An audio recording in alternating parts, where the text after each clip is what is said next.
All right, hello everyone, and peace of Christ to all of you. Please invite your friends, and soon we will be live on air with our friend, the Apostate Prophet. I think many of you know him already, and actually, he is with me. And like we made the call, but we did not talk yet, just to test the sound.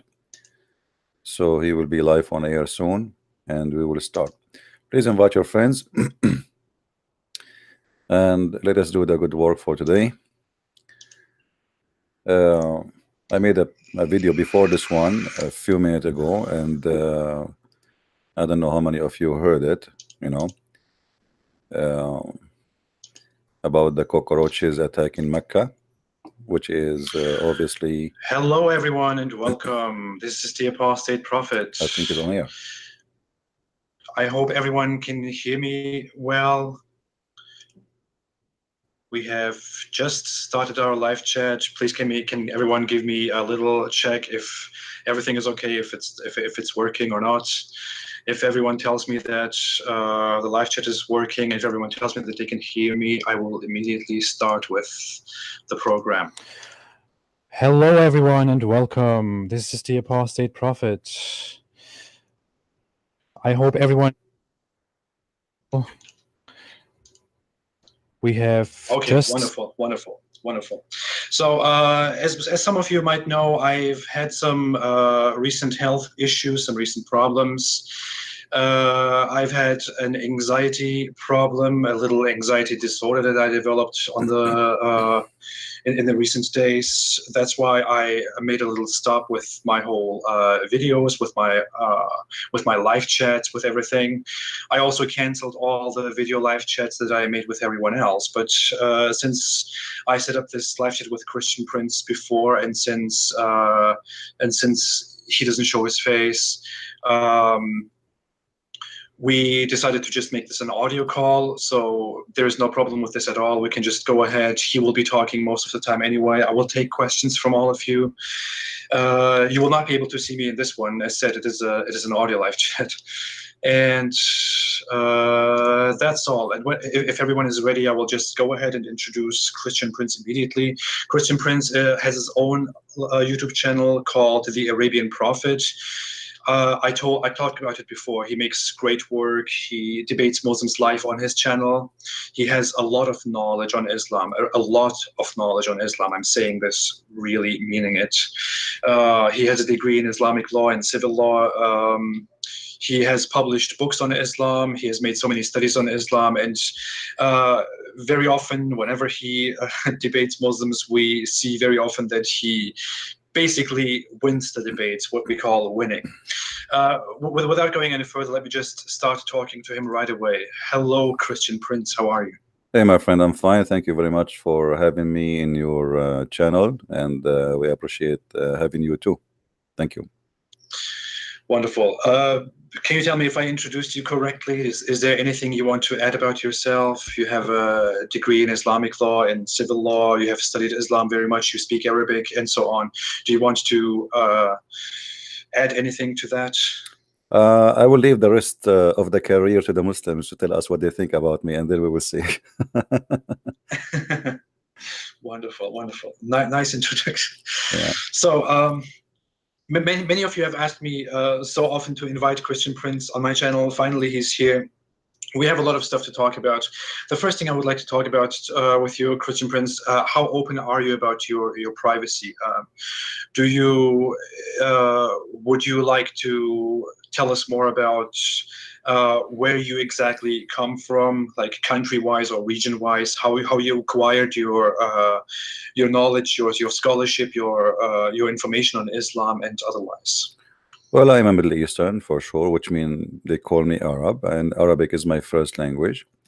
And I have my degree in Islamic law, but my knowledge have nothing to do really with my degree, because in Islamic universities, they teach you nothing about what Islam is about. They teach you only what they want you to learn.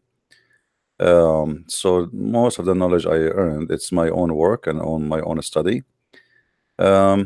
Same time, I don't really share much about information about myself, because I like privacy, It's not because, you know, anything else. I mean, I like to be.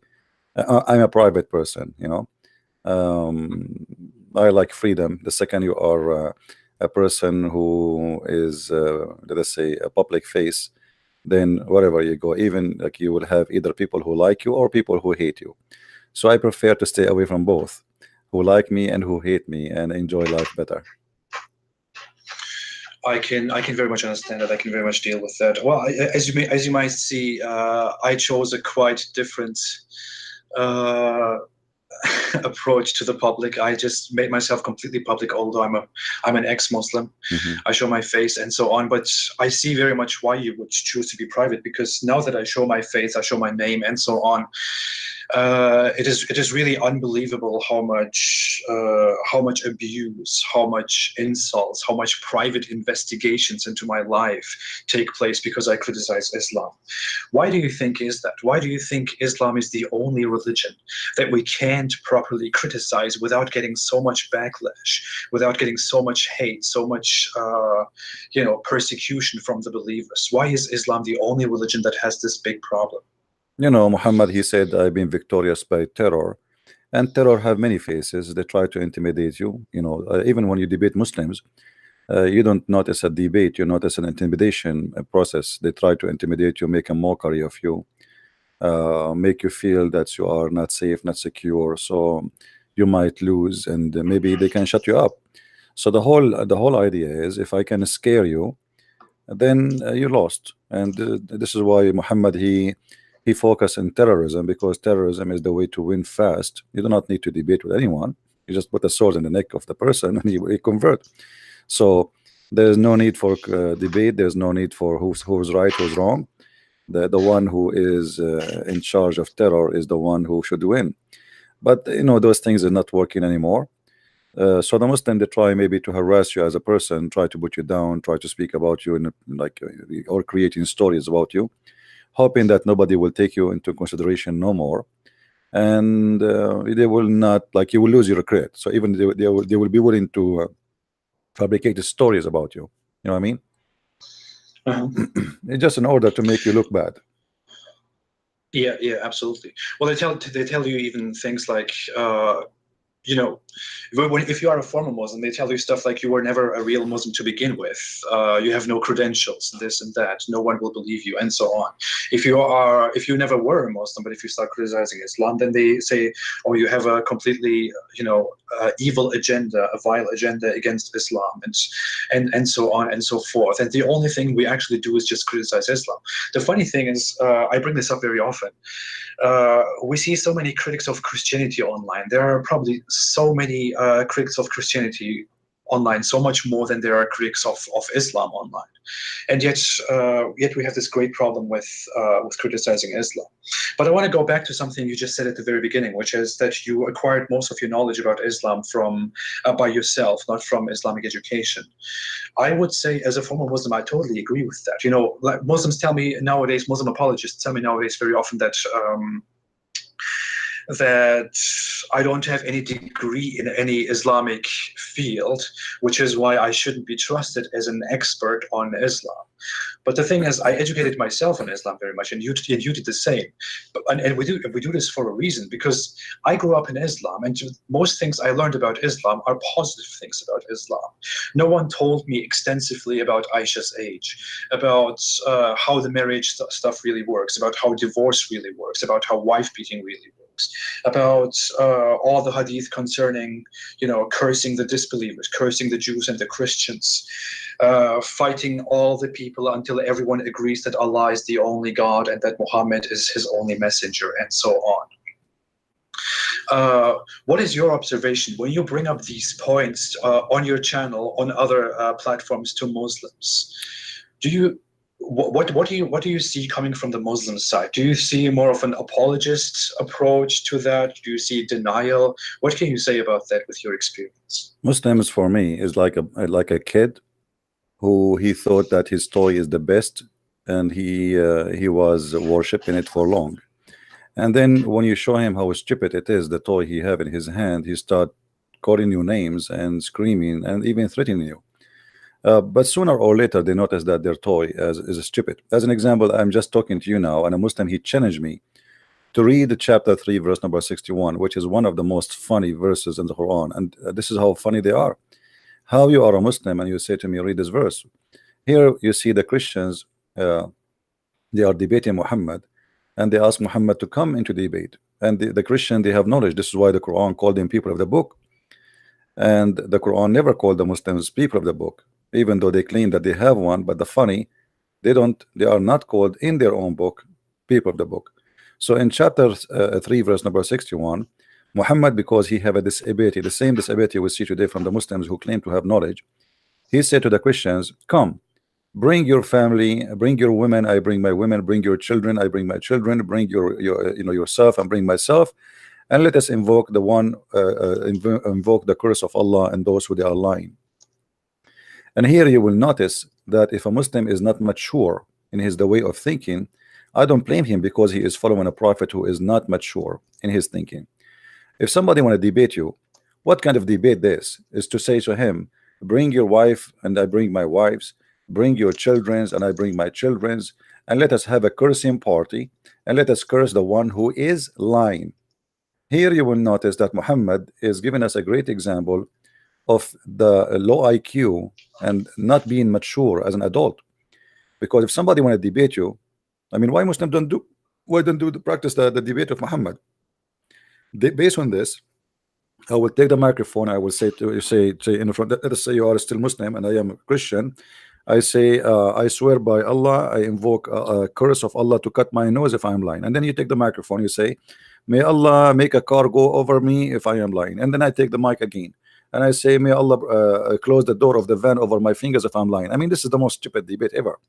So invoke the curse of Allah on those who they are lying. But who said that they are lying? You see, if somebody he is a Buddha and he is debating me about his God, he is not lying, for he believe in that. Yes, for me what he believe in is a lie, but he himself is not a liar. So here Muhammad is giving us a clear reception, or let us say presentation of himself. He is a person who feel guilty, and he knew that he's a liar. So he want to invoke curse on the lying to prove that he is not a liar. It's the same as someone, working in prostitution. She want to take an oath that she is not a prostitute, even though there's nobody accused her to be a prostitute yet. But because she knew what she have and she knew what she is, so she want to invoke curse on the one, so that will make you believe that she is not what you think. And here we see that Muslims are the same. The Muslims, they cannot debate us, so they invoke curse. I hope I did answer you based on the Quran. Absolutely.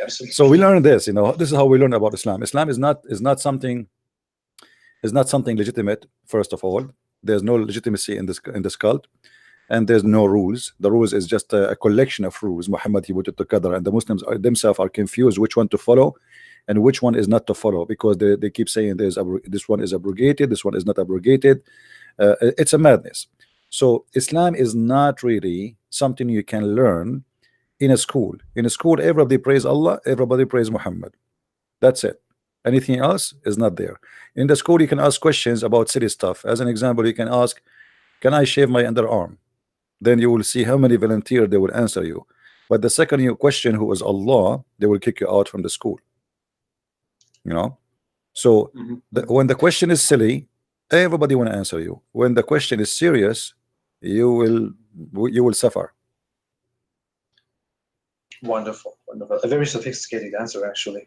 I would like to get with you into some of those lies that that we call lies that Muslim apologists tell us nowadays. I think I wouldn't say that everyone lies to us. I would say that many Muslim believers tell us things that are lies while completely believing that they are true. One of those examples, for example, is that the Bible and the Torah, or the Bible altogether, the Jewish and Christian scripture, were completely falsified, and therefore that somehow is a justification for Islam to be a superior, to be the only true religion. When you get into further talks with that, you see that that many Muslims don't actually have any defensive standpoints on that. I mean, they don't actually have any well-substantiated points that they can use in that argument to make their argument in any way stronger. What would you say to those Muslims who claim that the scripture of the Christians and Jews were falsified by Christians and Jews, and that Islam was necessary because Islam brought everyone the right answer? What is your main argument against that point? Actually, this is a wonderful accusation, because this accusation is going to be against Islam, not against us. Remember, the Muslim believe that the Quran confirmed that the one who sent the Injil and the Torah is Allah. And if the Muslim is saying to me that the Injil of Allah is corrupt, so what's my problem? Obviously, he is shooting himself in the foot. He is saying to me, I have a funny God, his name is Allah. He keeps sending books, but he cannot keep even one copy of them to be accurate. And here we notice that the Muslim, the second you say that to him, he switched from attacking the Bible to change the topic. He will not talk about attacking the Bible is corrupt no more, because this is not an answer he was waiting for. He's waiting for you to say, oh no, we have many manuscript, etc. No, don't do that. Don't waste your time. Let the Muslim say that 1,000 times, because by saying that, who in the world want to follow our God?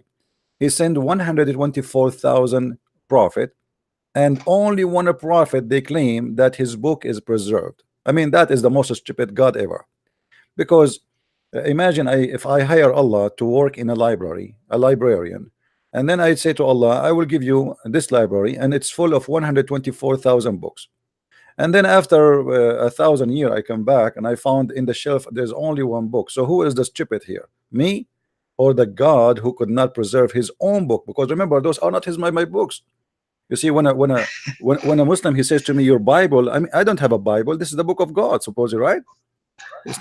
It's not my book. So when you say to me your book, this is silly. Actually, even the Quran itself calling us people of the book.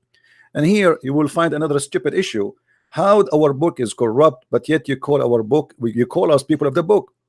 It's like saying the guy he don't have camel, but the guy with the camel. But we don't have a camel anymore. So why you call us people, the people with the camel? You know what I mean? So they don't have they don't have intelligence. In the same time, as long we can show tons of verses from the Quran speaking clearly that the book which is given to the Christians supposedly never been corrupt, because the Quran says it clearly to confirm what is with them.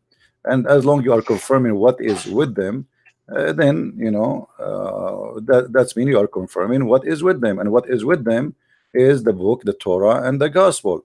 So how you confirm what is with them, but yet the book is corrupt?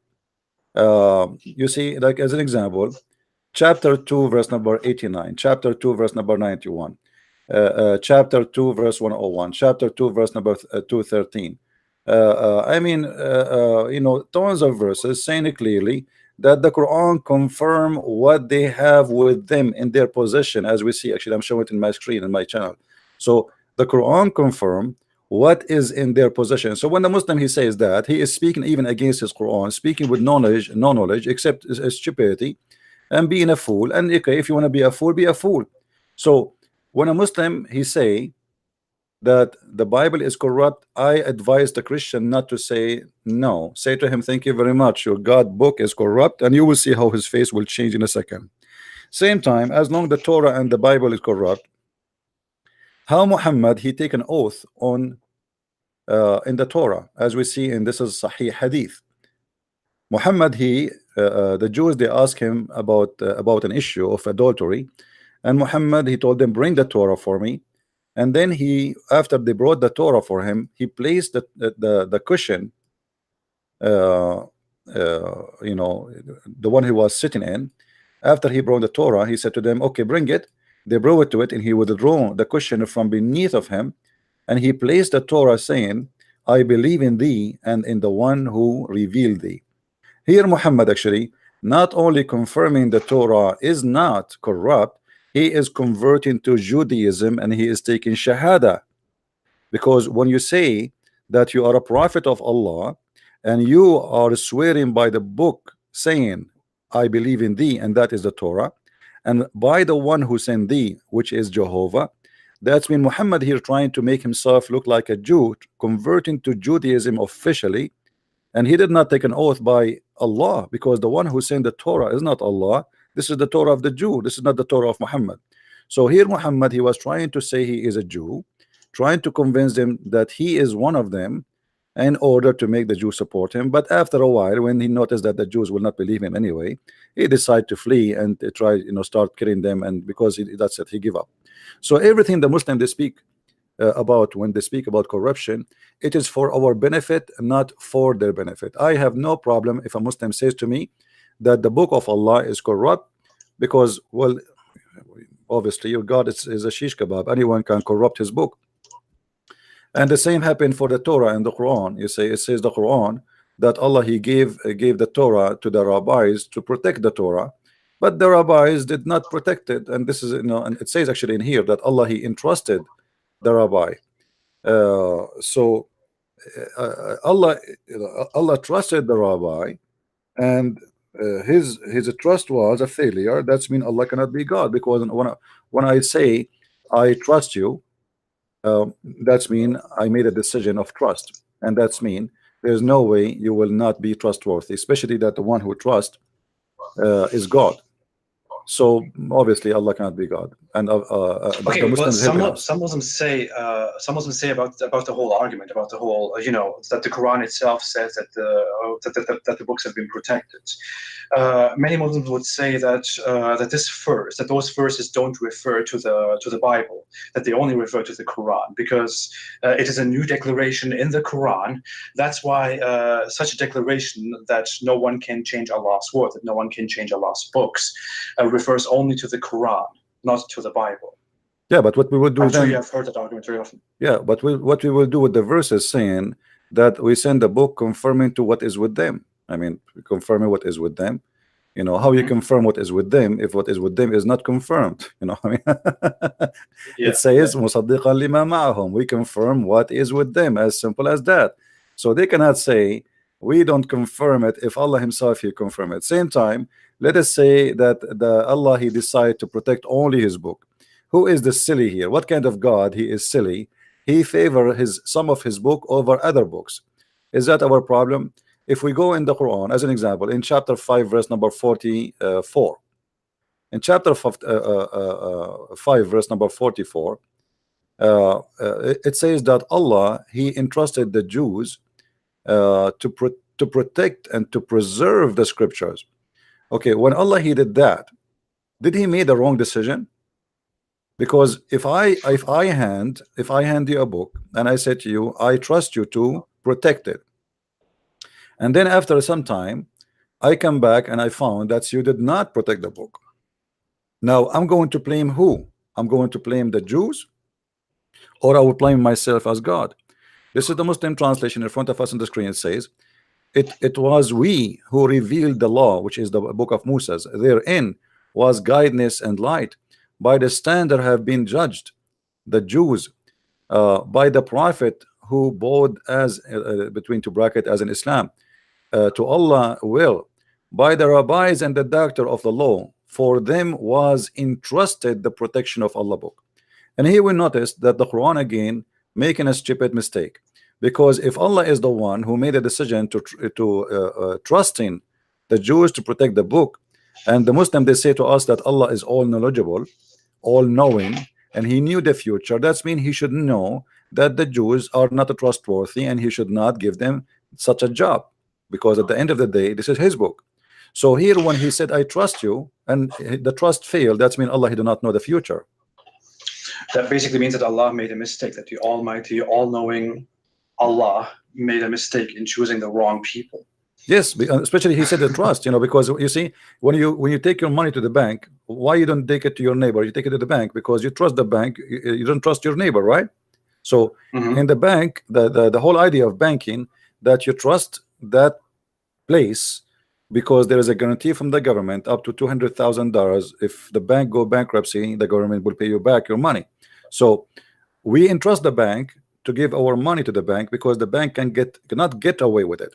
So the trust here is established, is confirmed.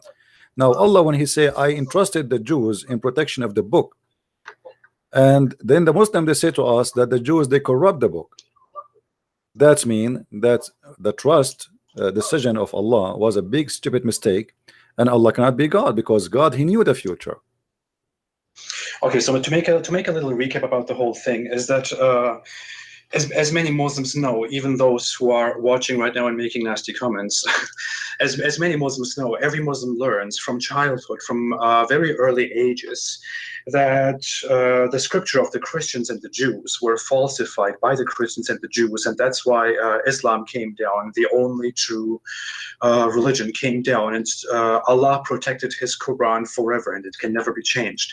But this argument also implies that Allah, when he chose the Jews as his chosen people, as his chosen good people, when he chose them, that Allah made a mistake. Now, the average Muslim would say, no, it's not a mistake. It's just a presentation so that every one of us can see that even the highest people, that even the most blessed people can make big mistakes and turn toward falsehood. But that is not a really good argument, because that really didn't have to happen. That would mean that Allah wasted everyone's time, that Allah wasted thousands of years, at least 3,000 of years, trusting the wrong people on earth, trusting the Jews, when in the end the Jews would turn away from Allah.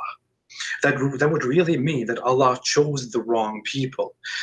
This either means that Allah can't make good choices, that Allah makes wrong choices, that Allah trusts the wrong people, or this means that Allah deliberately set this up and made his own chosen people, the Jews, all go to hell and be condemned forever. There is no way out of this. This is not a rational argument. So Muslims usually don't think about this, because they just learn this as some kind of story, as some kind of backstory of Islam, and as some kind of justification against while the Jews and the Christians are wrong, and Islam is eternally right, and so on.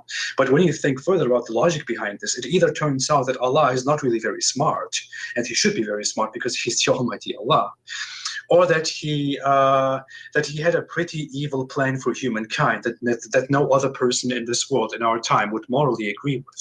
So really, when we talk about the whole thing about the Bible being corrupted by the Christians and the Jews, it is really not a good argument in favor of Islam. It is a very big argument against Islam, because it makes Islam look very, very weak, and it makes the proposed God of Islam, Allah, look very either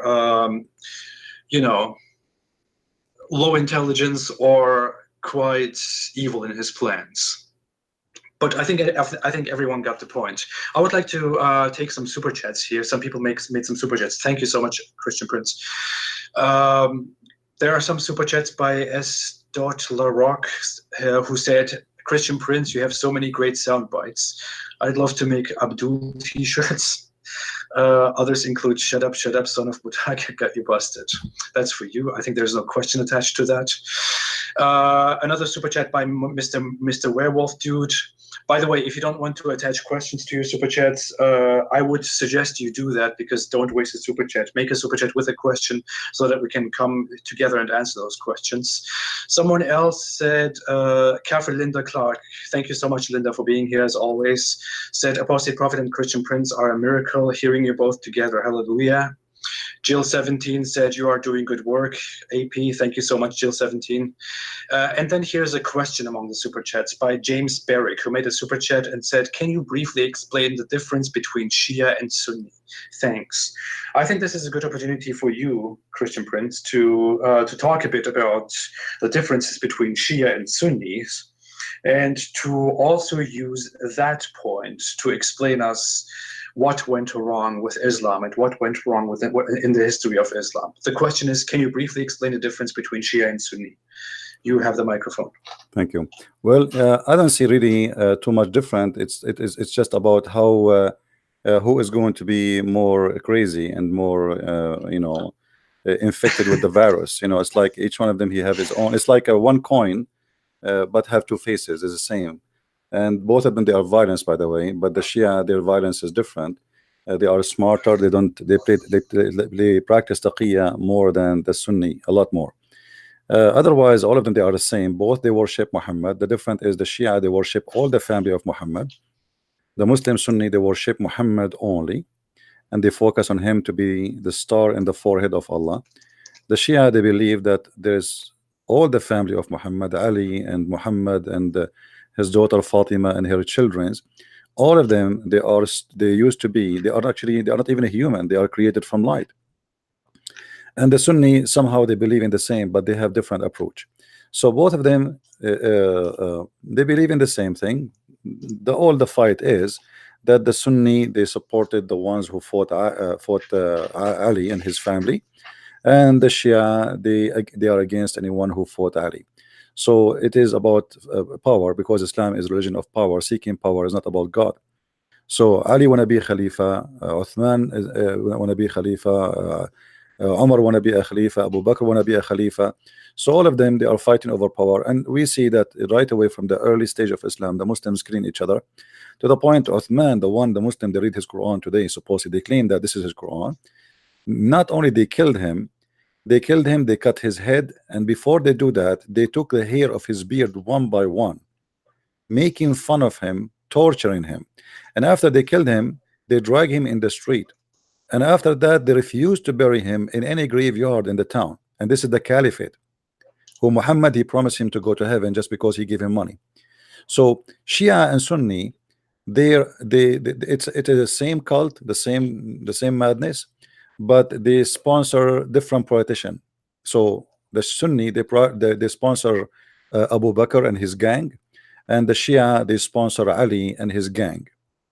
And now Islam is not about Muhammad anymore. It's about Abu Bakr and his gang and whoever after, and about Ali and his gang and whoever come after. So it's two gangs fighting each other.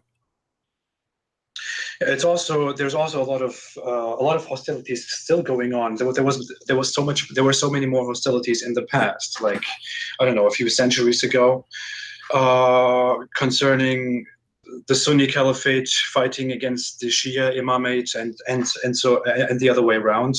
Sometimes one had the upper power, sometimes the other had the upper power. The word taqiyya, by the way, which is also very often brought up by opponents of Islam, is something that has not originated within Shia Islam, but that has become very, very strong within Shia Islam. I want to explain that in a different dedicated episode, but the deal is basically that the deal is basically that the Shia have been so much persecuted by the Sunni Muslims that they started to develop this strategy of lying to Sunni Muslims in identifying themselves as Sunni Muslims. So a Shia Muslim walks around within the Sunni people of his country, and whenever someone asks him what he believes in, he would say, "I am a Sunni Muslim. I'm a Hanifi. I'm this. I'm that." So they wouldn't out themselves as Shia Muslims, so they wouldn't be killed by Sunni Muslims, or wouldn't be persecuted, wouldn't be, disadvantaged by Sunni Muslims. It also shows that Islam has been at war with itself for so many centuries, with itself, not only with others. So when Muslim apologists nowadays, especially moderate Muslims, or especially fundamentalist Muslims today, come out and claim that the Islamic world is only in such big misery nowadays because of the West, and because of how the West bombs the Islamic world and so on, that is a complete lie.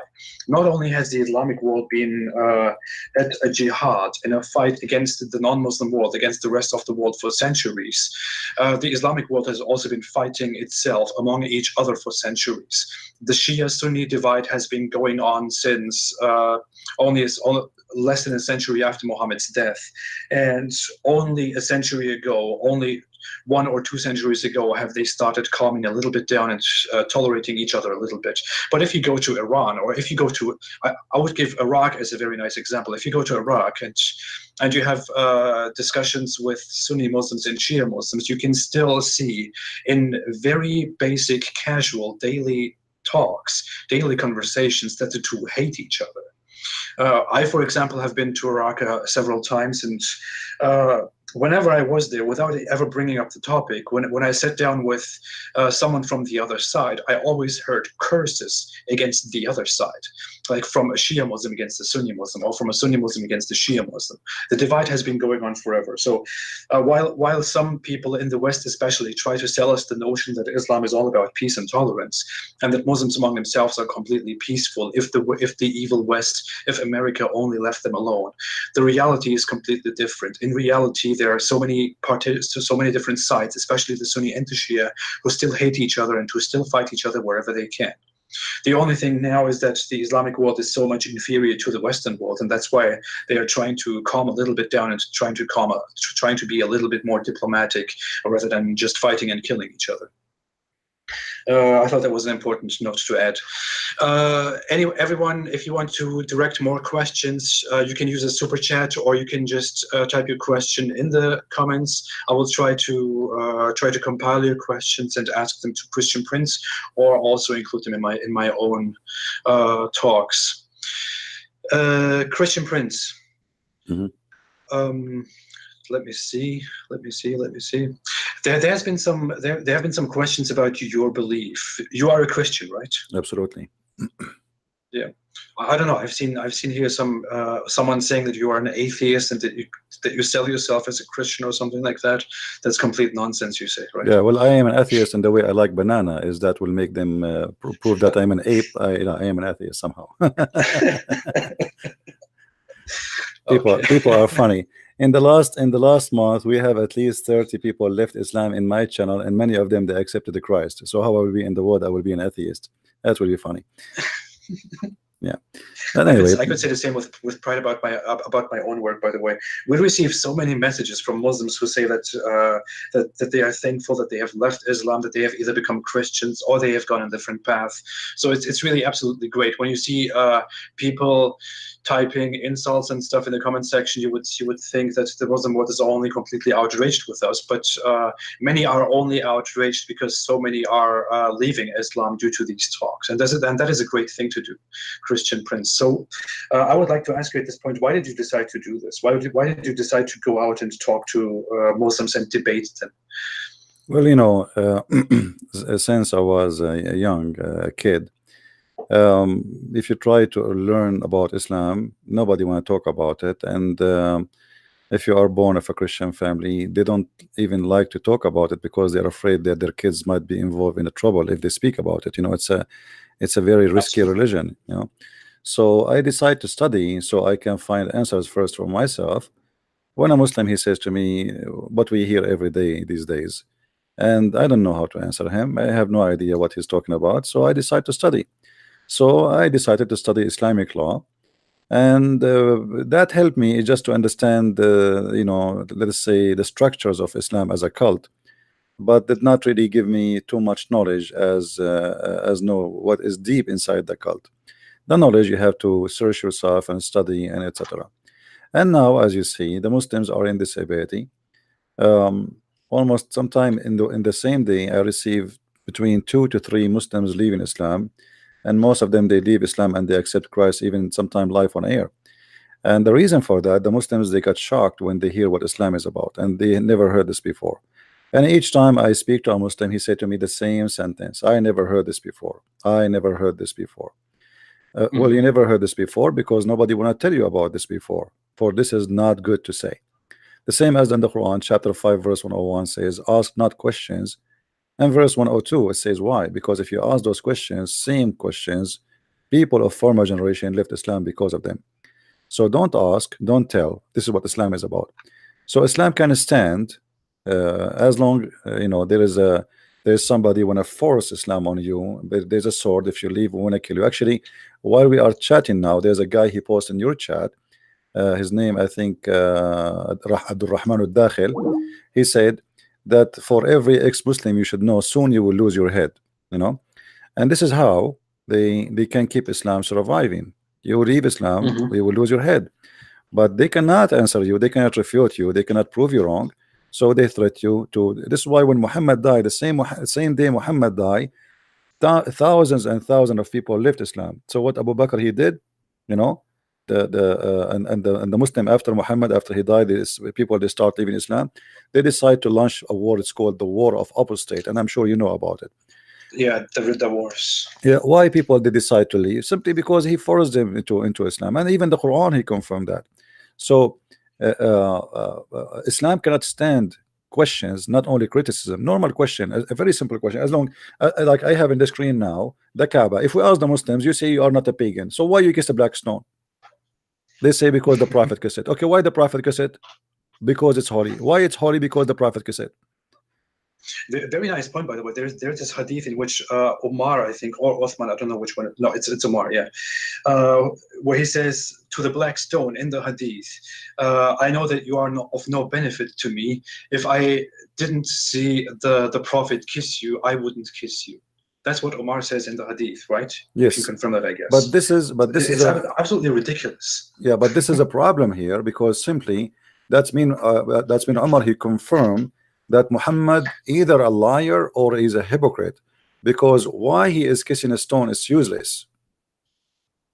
They are just following it blindly. Same time, that will prove Muhammad to be a liar, because Muhammad, he told the Muslims, if you even touch the stones, not even kiss it, the two corners, if you touch them, the Yemeni corner and the black stone corner, if you touch them, those they forgive your sin. And then here we need to ask ourselves, how in the world touching stones can forgive sin if you are not a pagan? And this is what makes it more funny, that the Muslim, they claim that we are, as a Christians, me myself, you are not Christian, me myself is a pagan because we are not Muslims. But they are the one who believe in touching stones, touching those stones erase their sin. So who is the pagan here? So the stone, not only stone, I mean, the Muslims, they kiss a stone, they bow in front of a stone, they go around the stone, and they pray in the direction of the stone.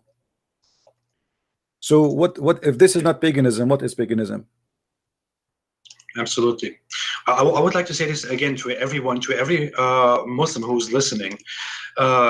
You might not be informed about this, or your scholars, your local imams might tell you that this is something very beautiful, very nice when you tell you about it. But there truly is a hadith where Umar says that he would not kiss the black stone because from the black stone there can be no benefit to him. But he is kissing the black stone because Muhammad kissed the black stone. This is an absolutely ridiculous hadith. If you look at it, if you think a bit further about it, without relying on the weird interpretations of your local imams, when you think about this hadith, it implies that the black stone is really of no benefit to you at all. We are talking about the black stone which is attached to the Kaaba in Mecca. And he also very clearly says that he is only kissing the black stone because Muhammad kissed the black stone. So, you know, nowadays many Muslims come out to tell us that that Islam has so many practices that are completely beneficial to humans, that are in some way spiritually or physically beneficial to all of us. They try to tell us about science miracles in the Hadith and the Quran and so on. But there is this Hadith. Why don't Muslims talk about that? The Hadith clearly says that the stone has no benefit at all, but Umar is only kissing it because Muhammad kissed the stone. So you are doing an absolutely unnecessary and absolutely nonsensical practice that was only practiced by pre-Islamic pagans before, by pre-Islamic polytheists before, that the Quran hates so much. And this practice has been adopted without any doubt into Islam, into the Quran, into Islam. And Muslims are practicing this in masses now when they go to the Hajj, to Mecca. This is really ridiculous. So every Muslim who is watching, every Muslim who is going to hear this, please think about this for 1 second and think of anything useful that you have in your head about this. It will be, you will probably end up with the same conclusion. There is something wrong with Islam. If I have any of my books, I have 2 new books I published not a long time ago. It's called Sex and Allah, variant number 1 and variant number 2. You will see that the black stone, and this is all from the history books of Islam, not from my own, that women before Islam, they used to go to the black stone, which is considered as a vagina. It is the fertility god. It used to have a clitoris inside it. They used to go and they put their hand over their vagina when they have their period, and then they place their hand inside the black stone, praying to Allah, which is the moon god, to make them get pregnant so they can have babies. And this is why Muhammad, he said that the black stone used to be white like milk, and then the sin of mankind made it black. Why? Because when women, they place their blood, those people believe that when the woman, she is not getting pregnant because simply she commit a sin, God is angry. So now what she do, she go to the Kaaba, she put her hand over her private part when she is bleeding from period, and then she put her hand inside the black stone, and then she pray to Allah to get pregnant, and then the man after that, he will come and they do hajj. Actually the hajj was not hajj, it is hak. Hak means scratching. The male, they used to scratch their penis inside the black stone after the female they pass by.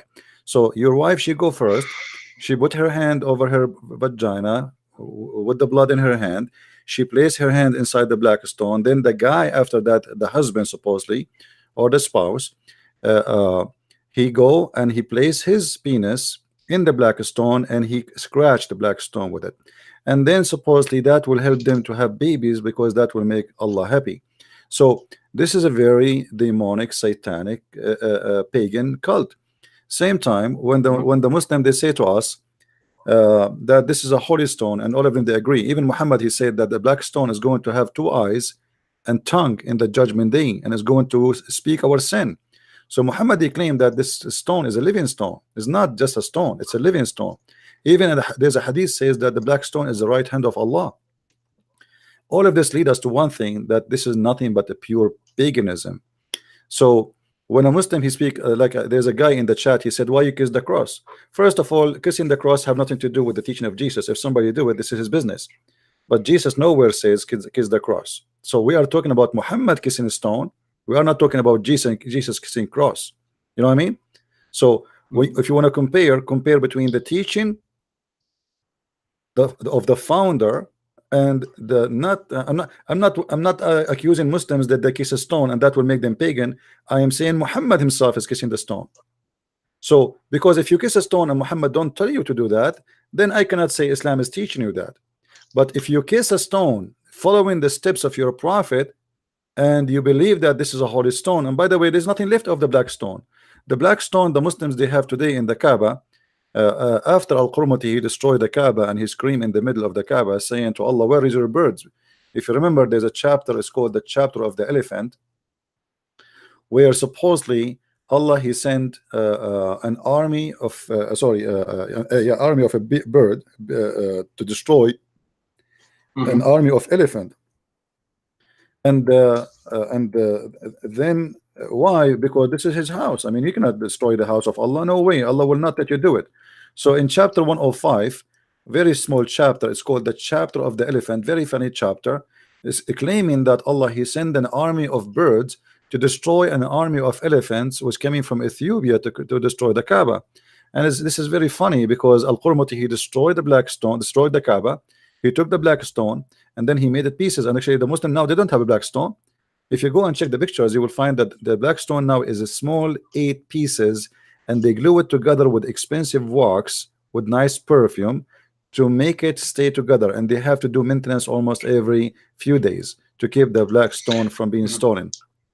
It has been destroyed before Islam, and it has been destroyed several times after Islam. So it's really ridiculous. And you know, Al-Qur'an, by the way, you said that the Sunni, they always persecute the Shia, correct? Not always. The Shia actually, the Shia, not always, for a long time. Yeah, but the Shia, they did the same.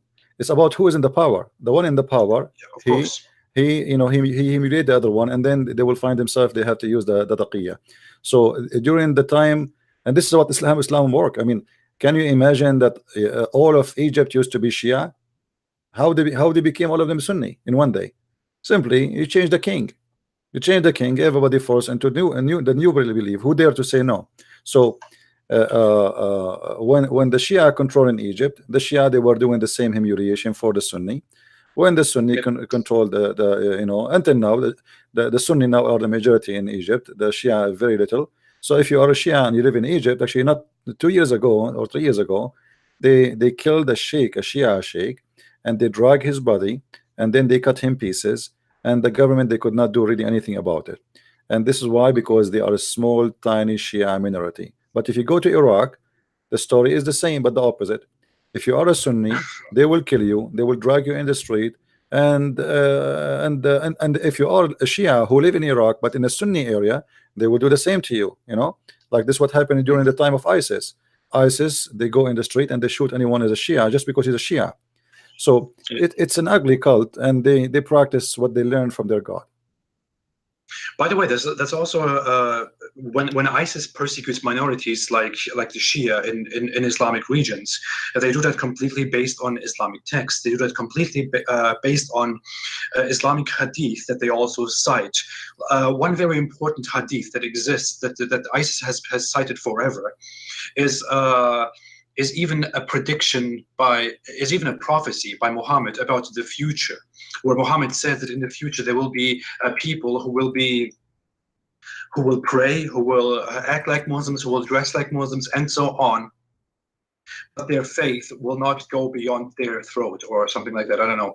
You might know the wording a little bit better. But the hadith literally says, wherever you find them, kill them. This is what the hadith literally says, and this is an end-time prophecy in Islam, and that's also what ISIS cites when they go around and kill Shia Muslims and other people. So it's really ridiculous once you get into into all these topics. Once you approach Islam a bit skeptically, all the disgusting stuff that you find out about Islam, all the disgusting stuff that that they don't tell you about Islam when you are a little child who grows up in a Muslim family.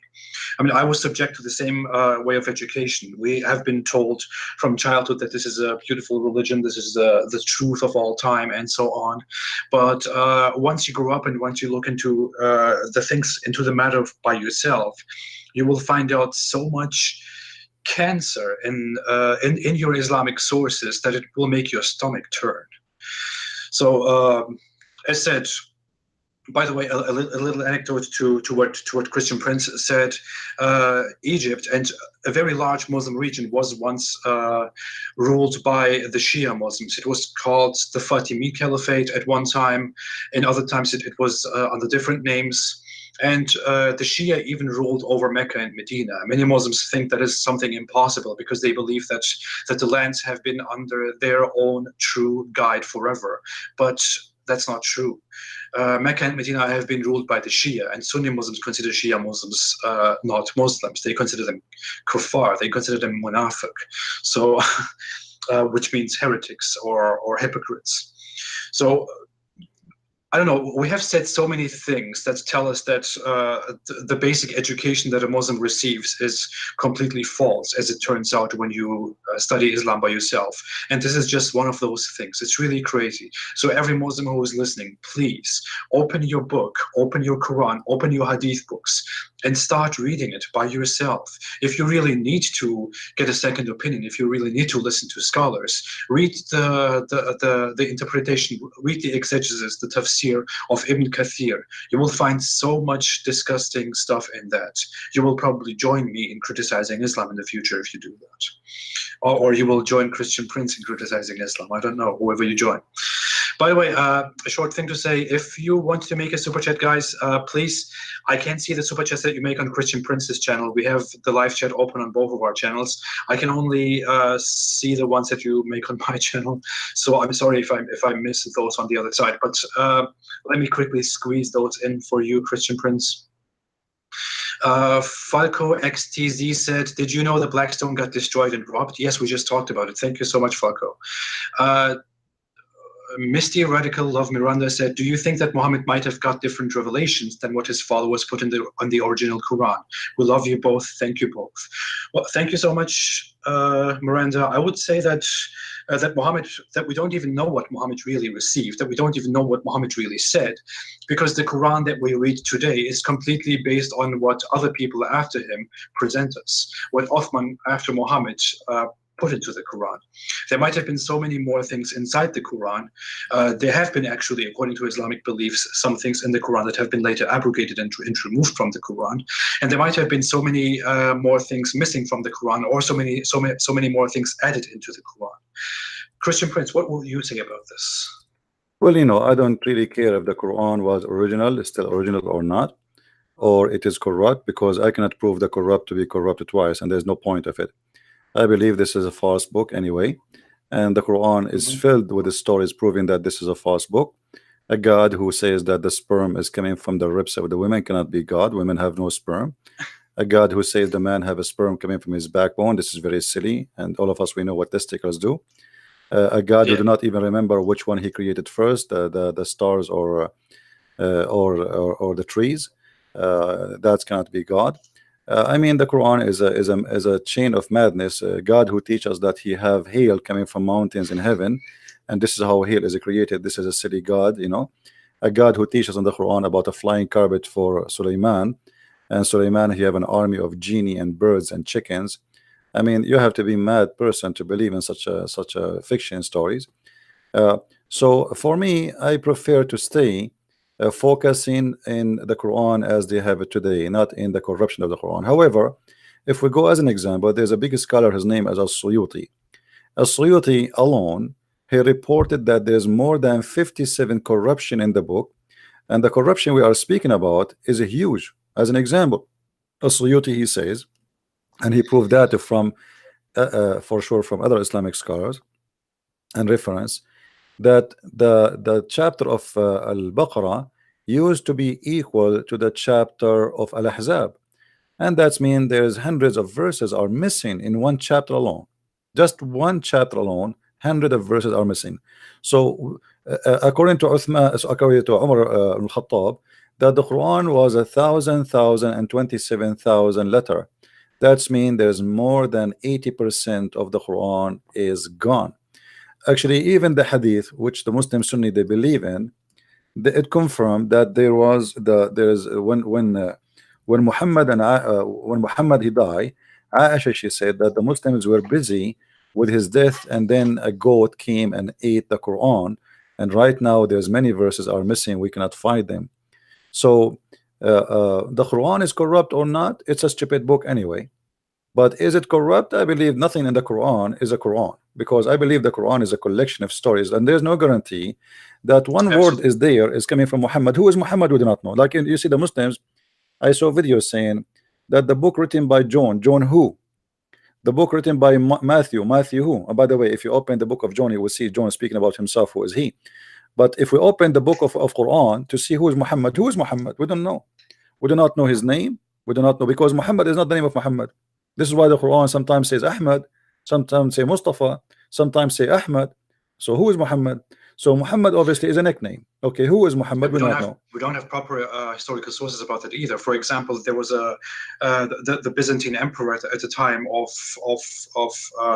Caliph Umar, who corresponded with him, even said that Muhammad is not even a real character, that Muhammad was probably made up, and that the religion of Islam was made up by Omar and his friends. That's what a Byzantine emperor said more than 1,000 years ago. It's a historical record.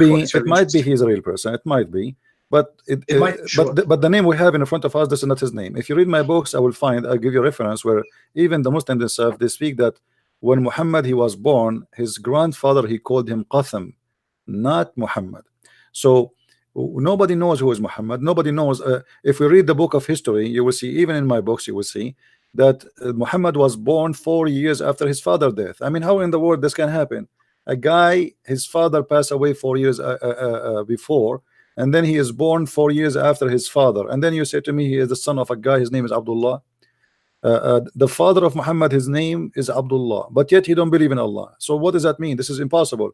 So what happened, I believe, that Muhammad, everything about him, he tried to hide his identity. Let's say he have a shameful identity. So Muhammad, maybe his father was if you read the names of the uncles of Muhammad, all of them, they are the slaves of one of the idols around the Kaaba, like Uzza and Lat and Al-Muttalib. So the names themselves are idols, and Muhammad's father, he must have an idol god too. So what they did, they changed the real name of Muhammad's father, because it's a shame for that will make him the son of a guy who worship Al-Uzza, as an example. So they changed it with Abdullah. Abdullah in Arabic, if you go right now in the Middle East, if somebody would not know who is he, we say Abdullah Fulan, which means unknown. We do not know really who is he. Abdullah Fulan, which means I don't know. He is a slave of Allah. You know what I mean? What the word Abdullah mean? Like if you do not know him, I asked you who is etc. I said I don't know, Abdullah. You know, he's a slave of Allah. So I do not know his first name. I do not know his last name. I do not know where he's coming from. Abdullah. So Muhammad is a son of Abdullah, but who is Abdullah? Nobody knows. Muhammad is a son of a woman, her name is Amina, but who is Amina? We do not really know much, because even the Muslim, they say that Muhammad, when he was born, his family to try to get rid of him, and that is very weird. They send him to Abada women, and they say the reason, none of the female of the family wanted to breastfeed him for Muhammad. And this is a shame, because this is a tribe and they are family. You know, the tribe, this is a tribe, this is a, you know, when we talk about tribe, those people, they die to defend each other. So how in the world not even one female should want to feed the baby who was just born? Why did they want to do that? You know, so they send him out because simply he was rejected by the family, for nobody accept the birth of this child to be the son of their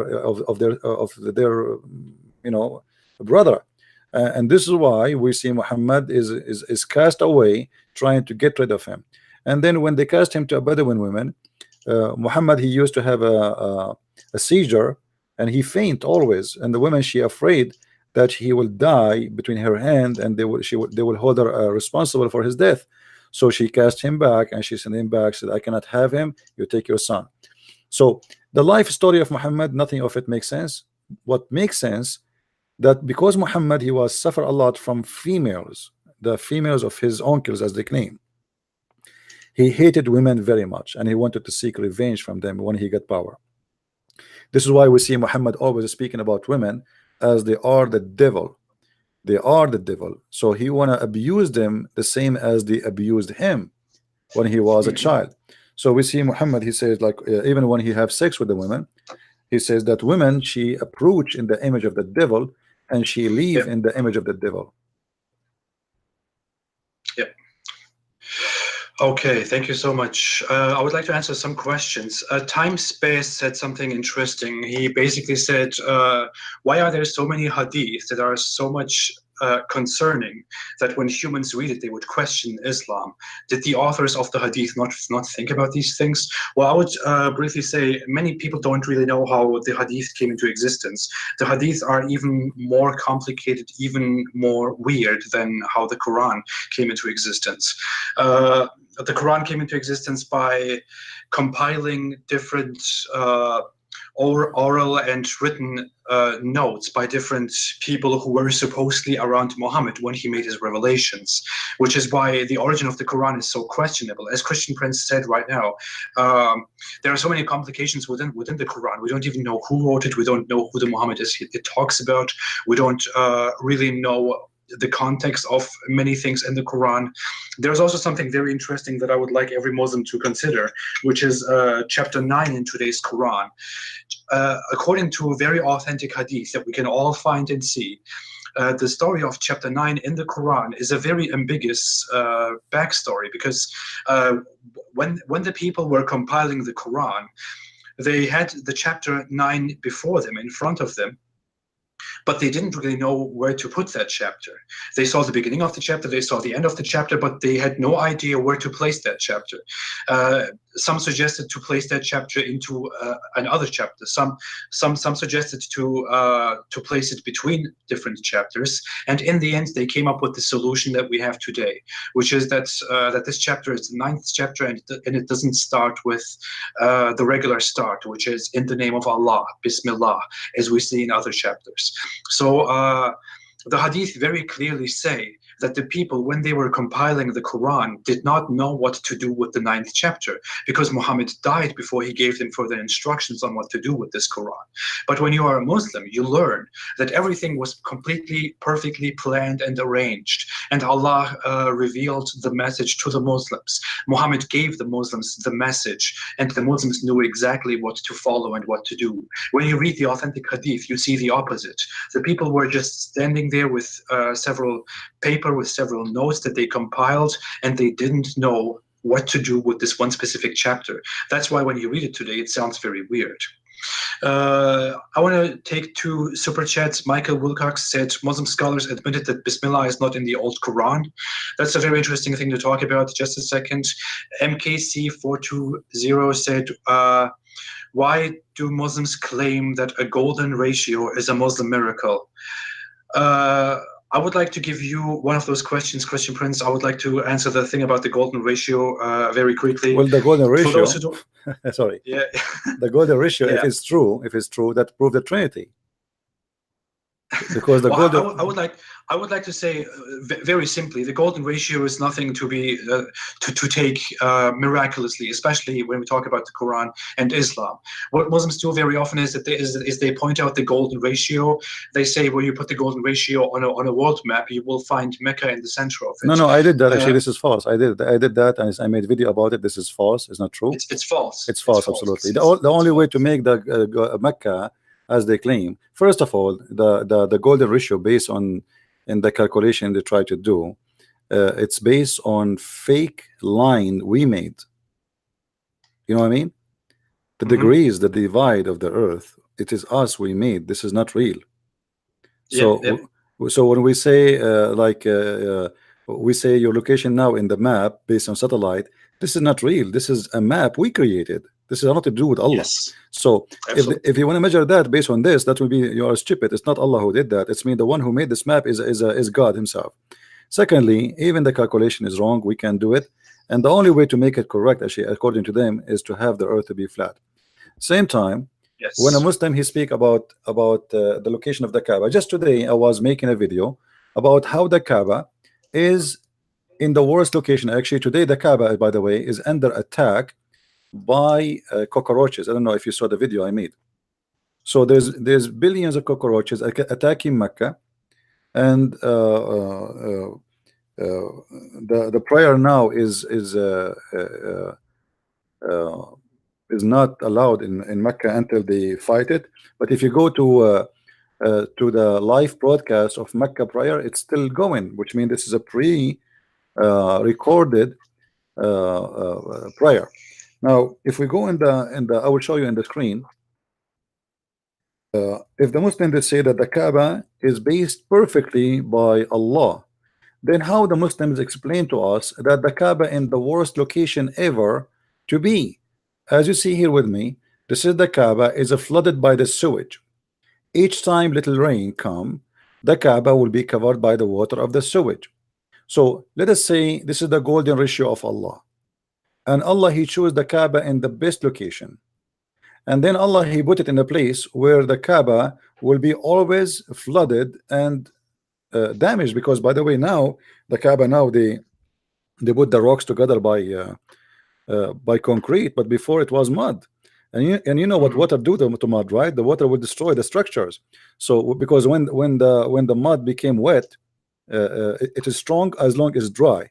But when you put too much water, the mud will become, like it became mud again, and then the Kaaba will be destroyed. So how they say to us that this is a location designed and chosen by Allah, and as we see in the screen, those who are watching in my channel, the Kaaba is almost covered by the water, which is a dirty water. Because remember that the Mecca does not have a sewage. The Kaaba, the houses in Mecca and most of Saudi Arabia, there's no sewage. They have a poo hole. Like every house have its own hole in the yard, and then if a flood came, all the poo in the hole will fly in the top of the water, will float as if it's a cake. And then as you see, look with me in the Kaaba picture, you will see the cake is all over around the Kaaba. So here we go. Your God Allah, he chose the Kaaba, he put it in the place which you like to be holy, and now the Kaaba is covered by poop and by dead rats and dead mice and water which is coming from a sewage and a flood. So now if imagine you hire the most expensive company to choose for you a place where this is the best place in the world. Say to them, I want the best place for my house. I am God. I want a place for my house, holy place. And then they choose this place. I mean, this engineering company, they are the worst. So if your God is the one who chose this, this means your God is an idiot. He could not choose better place. Same time, let us say for the sake of argument, Allah is the one who chose this place, and now after that he noticed that the Kaaba is flooded. Can't Allah move his finger? The Muslim, they say to us, if Allah want to fix something, he said B is going to be. Okay, Allah, say to the Kaaba, all the ground under the Kaaba go up. So when the flood come next time, the Kaaba will not be flooded. Obviously, Allah is not God. This is a silly statement. And the golden ratio makes no sense. Christian Prince, finally, what would you say about the whole thing? I've seen so many people talk about that the Mecca that we see in the Quranic description is not the Mecca that we have today. And some others, some critics of Islam, have suggested that the actual Mecca in the Quran was at a different place, like Petra, that the Kaaba was in Petra, and so on. I don't really go very much into those theories because I don't think that there is enough proof, enough evidence that we can take to really talk about something like that firmly. But what do you think about those arguments? Well, you see, there is a temple in Yemen, not in Petra. It's called Al-Maqqa. Al-Maqqa. And Al-Maqqa is a temple for the moon god. If you go to chapter 3, verse number 96, it says, the first sacred place appointed for mankind was at Becca. Now the Muslims, they try to say, oh, this is Becca, this is Mecca, and they say to you, because the Arab sometimes they pronounce the letter B as M,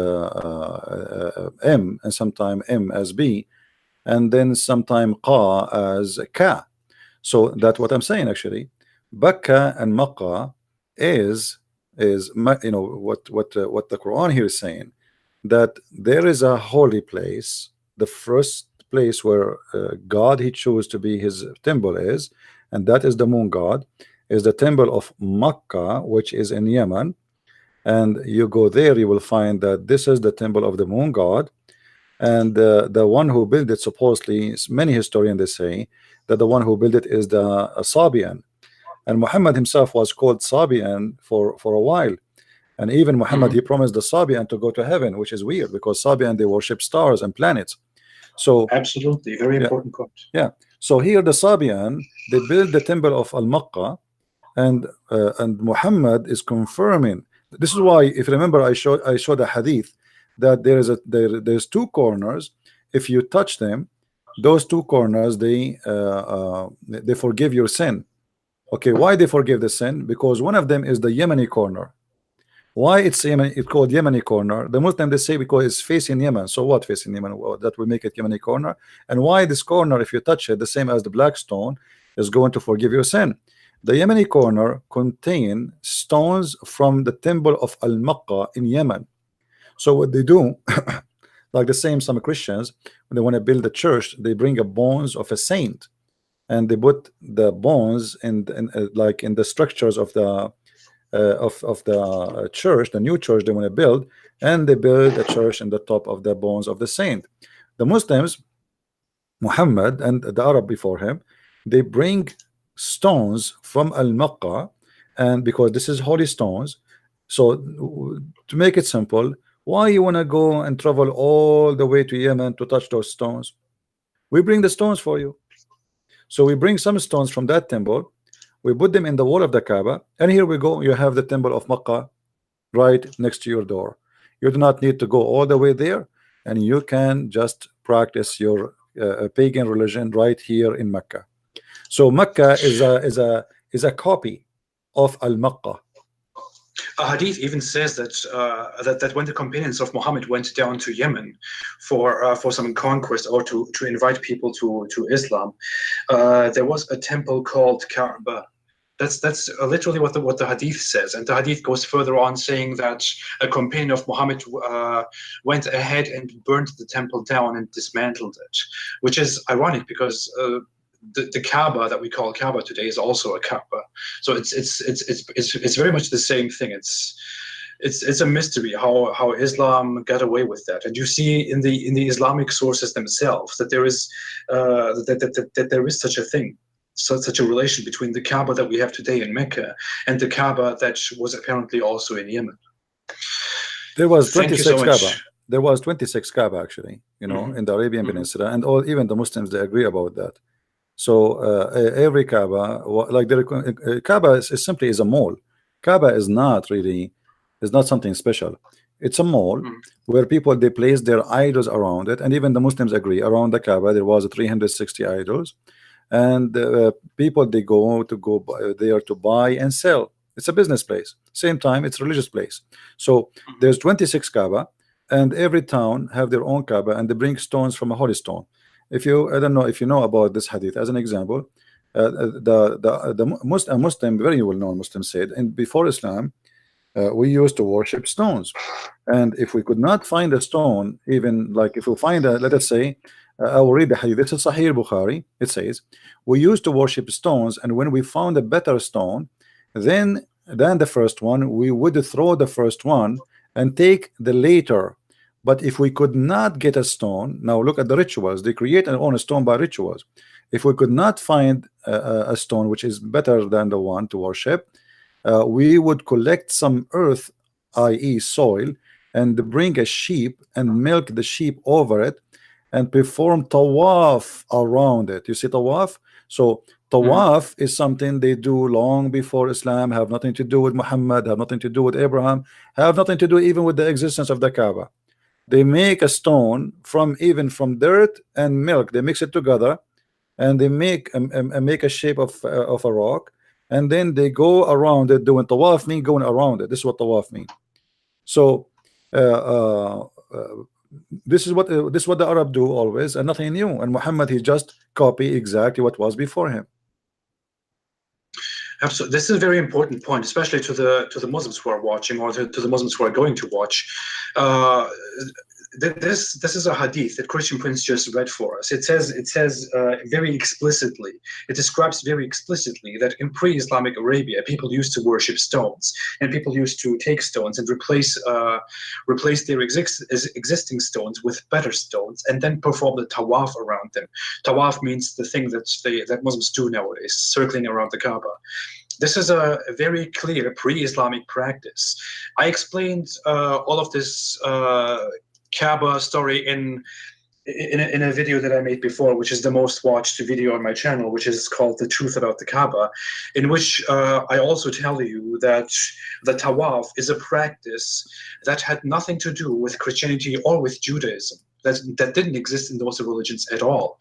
The stone that we have, the black stone at the Kaaba, and the Kaaba itself, are also two elements that are very important in pre-Islamic pagan religions and cultures. They have also nothing to do with Judaism and Christianity. And a regular Muslim is never told about this, but when you go into this, you will find out that these practices indeed come from pre-Islamic paganism. So with all of this taken into consideration, when you look at these sources, and when you use your head only a little bit, not even too much, you will see that Islam basically evolved out of pre-Islamic paganism, adopted some Christian and Jewish practices, and then started selling itself as an Abrahamic religion, as the true Abrahamic religion. But it is completely based on pre-Islamic Arab pagans and their rituals. Muhammad, he copied, Muhammad, he copied from here, from there. Muhammad, he tried to make, as an example, in the beginning, Muhammad, he don't have something it's called Ramadan. So what Muhammad used to do?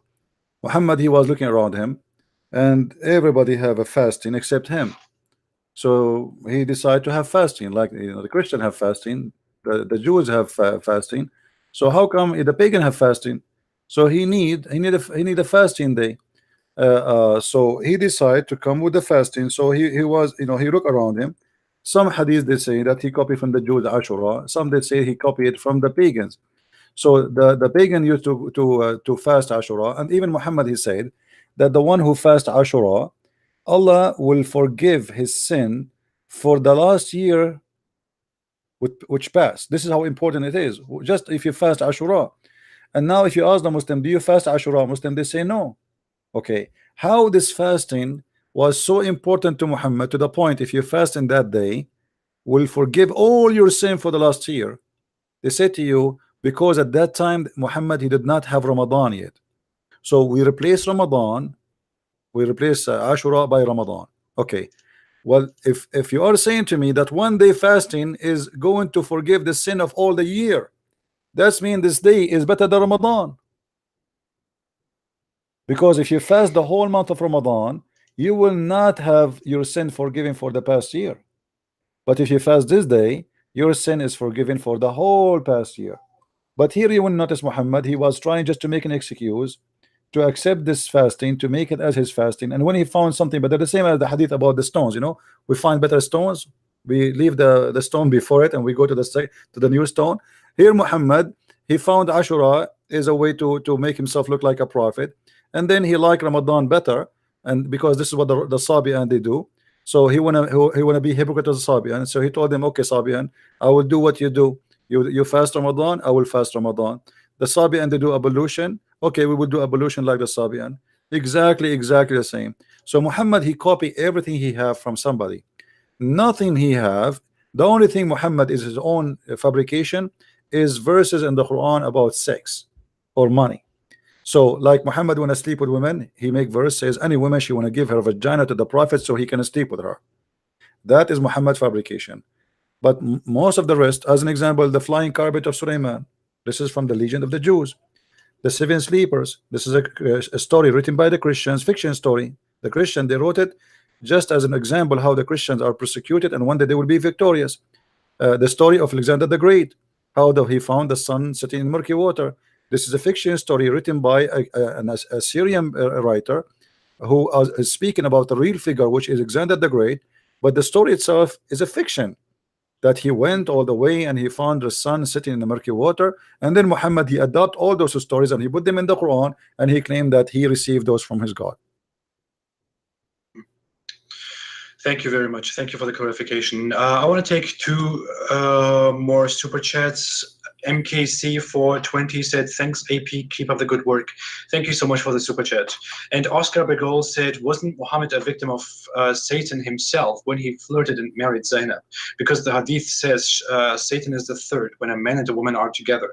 Very good point. I don't think we have to go very much into this, but a hadith indeed says that if a woman and a man are together, which refers to an unmarried couple that could get married, then the third of them is Satan. But Muhammad was also alone with Zainab, according to biographies of Muhammad, and Zainab was the wife of his adopted son, and then he ended up marrying the wife of his adopted son.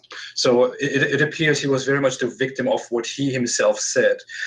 We could also see this as Muhammad packing his insecurities into the hadith, into his preachings to his own audience. So when Muhammad saw that something was not really good for society, but it happened to him, he apparently included this in the hadith. And along with that, we also have so many weird teachings, like that a woman approaches and retires in the shape of Satan, and so on. Very good point, Oscar Begol. Thank you so much. I would say, Christian Prince, that we stop here at this point. We have talked for about 1.5 hours. It was a very, very great live chat. You have made very great points. I think there's so much in this live chat that Muslims can take out of, and that they can go on to and think further about their own religion and discover that there is something wrong with Islam. You have made very great points. I appreciate that so much. So thank you again for joining, Christian Prince. Thank you very much for having me. Do you have any last words to our audience? I say to everybody who is listening, anything I say to you, or I don't know, Apostate Prophet, if we say something to you, check it out. If it's not true, laugh at us. If it's not true, laugh at us. Here we go. We show on the screen all the reference. We show you that this is what happened, and you cannot run away. You can call us names. You can say whatever you want, but you cannot get away from what is in the screen. This is your books. This is your reference. It's not us who print it. It's not us who preserve it. It's not us who copy it by heart, and it's not us who brought it to you. It's in there, but you did not read it, and now we are sharing it with you. So don't be upset from what we share with you. This is your cult. Live with it. Thank you very much for having me, my friend. Wonderful. Thank you so much for joining. Thanks everyone for joining. Thanks again. I will be back very soon with a dedicated video, probably this week. I'm still trying to recover from my little health. All right, guys, we are done with the Apostate Prophet. I hope we have a good time. We're still here. We are not done. I am with you. I notice how the Muslims are funny in their questions in the text, but nobody can answer anything. I mean, we talk about tomato, they talk about potato. We talk about tomato, they talk about potato. You ask the Muslim why Muhammad, he said, fast Ashura. They do not know. I mean, why? How if you fast one day is equal to the whole year, and your sin is forgiven? That will not, that doesn't make sense. And why now you don't fast it no more? I mean, this is very important. One day, just one day, I will do sin for the whole year, sleeping around, having whatever, you know, having sex with the goat and her girlfriends, and then after that I fast Ashura and I'm clean. That's it. I mean, this is fantastic. I wish all religion they have that. That's wonderful, my friend. You do not even need to take a shower. You know, you do all the garbage you want in the world, and then you fast Ashura and you are done. Yeah. So how this is now is abolished? How this is, you know, suddenly became not important? We have Muhammad Mustafa. He is there. He is saying, never. How are you, Muhammad Mustafa? Call me Muhammad Mustafa and explain to me this hadith. How your prophet saying that if you fast in this day will forgive your sin all the year before. And this is something the pagan used to fast. What do you say? Any Muslim? My Skype is open. Feel free to call me if you wish. Who is a Muslim and explain to us? And here we go. Muhammad, he come with Ramadan. He learned from the Sabian, and suddenly Ashura is not important. So now let us fast Ashura. Sorry, let us fast Ramadan. Look you like your God. He is not sure what to fast. And Muhammad is looking for a religion. Which one is better? The Prophet said, the fast of the day of Ashura, for indeed I anticipate that Allah will forgive the sin of the year before it. Explain to me how this happened. I'm going to have all kind of sin for the coming year. I'm not worried about it no more. I will fast the day of Ashura a year from now. Actually, who want to explain to us what Ashura? Somebody is asking in the text, what is Ashura? Who want to tell us? They don't know. Because they stole the name. They have no idea what the name means. They do not know what Ramadan is about. They do not know what Ashura is about. They do not know what Mecca is about. They do not know what the Quran is about. Allah knows best. This is the answer, the very famous answer Muslims they give us. Allah knows best, my friend. We have somebody trying to call. Let us see.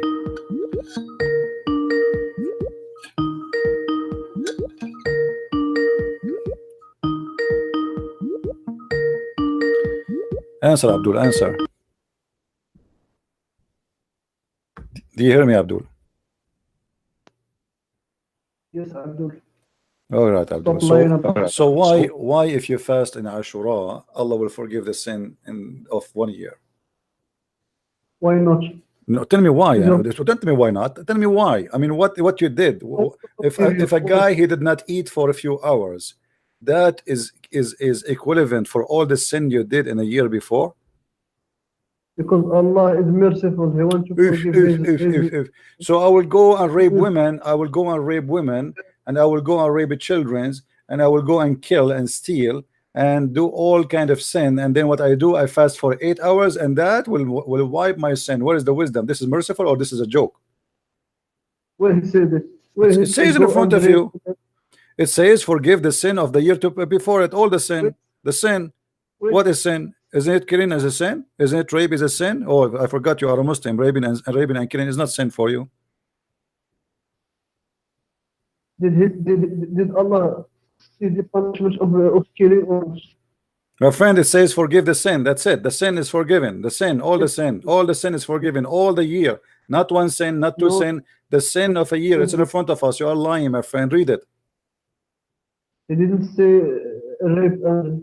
Because in the verse of so what he will forgive you? Okay, guys, didn't say rape. Didn't say rape. It says sin. It says sins. The sins you commit last year. What people they commit sin? Give us the list. Like what? Like what? You sneeze? You ate your boogers?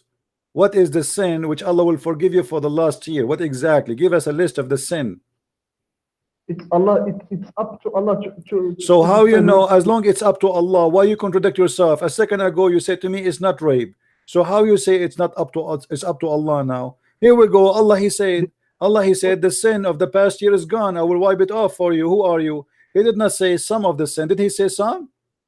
Did He say some? He said the sin, all the sin. Allah. So Allah will forgive the sin of the year before it, all the sin of the year before it. He did not say some of the sins will be forgiven.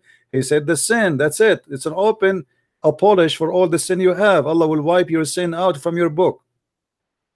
And it's Allah who knows it. Allah is all knowing. Your God is not all knowing. We spoke about many times. We told you and we showed you that Allah He said women have a sperm coming from their ribs, and this cannot be from God all knowing. How God is all knowing? He said women have a sperm coming from their ribs. Explain to me. Explain to me why you worship Jesus who killed by his creation. Is this a good for you? That's a good point. So you are saying to me, if Jesus was not killed by his creation, he should be God, correct? Yes. Okay, well that means Jesus in Islam is God, because in Islam the creation of Jesus were not able to kill Jesus. Do you see how foolish you are? So now you as a Muslim, you should worship Jesus as God and spit at Muhammad. Your logic is clear. You no, don't take it back. You are the one who said that.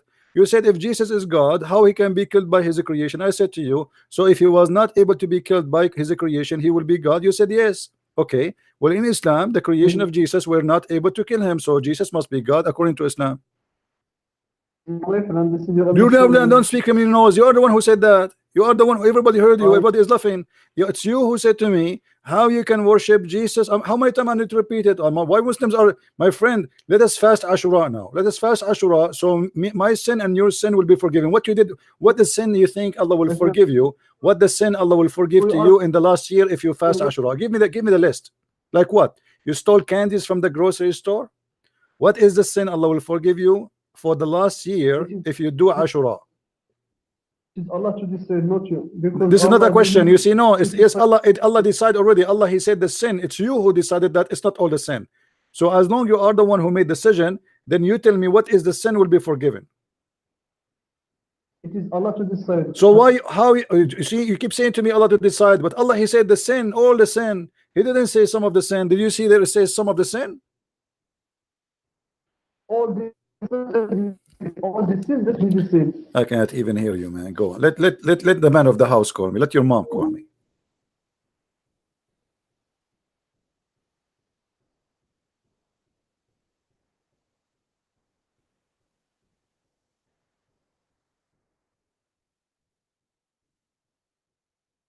And do you see how stupid? Don't call me. Don't call me. That's it. That's it. I don't want to waste my time on you. That's it. I can't even hear you properly. It's up to Allah. It's up to Allah. It's up to Allah. Hey, Allah, He said to you, I forgive the sin of the past year. We got that. All the news, fake news. It's up to Allah.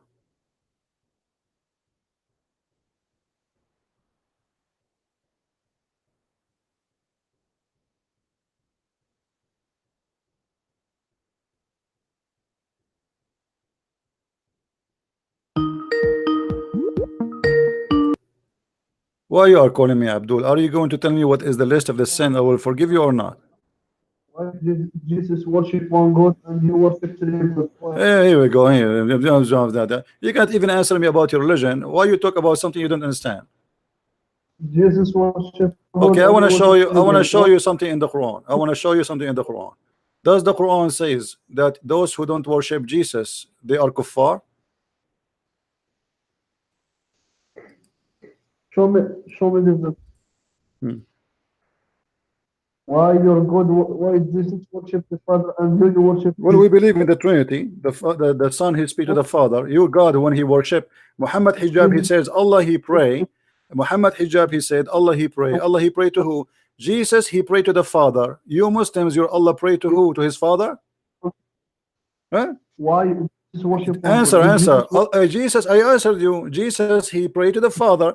You Muslims, your God Allah He pray to who? Did Jesus worship three gods? I just answered you. Jesus He pray to the Father. So your God Allah, what's wrong with you? I answered you.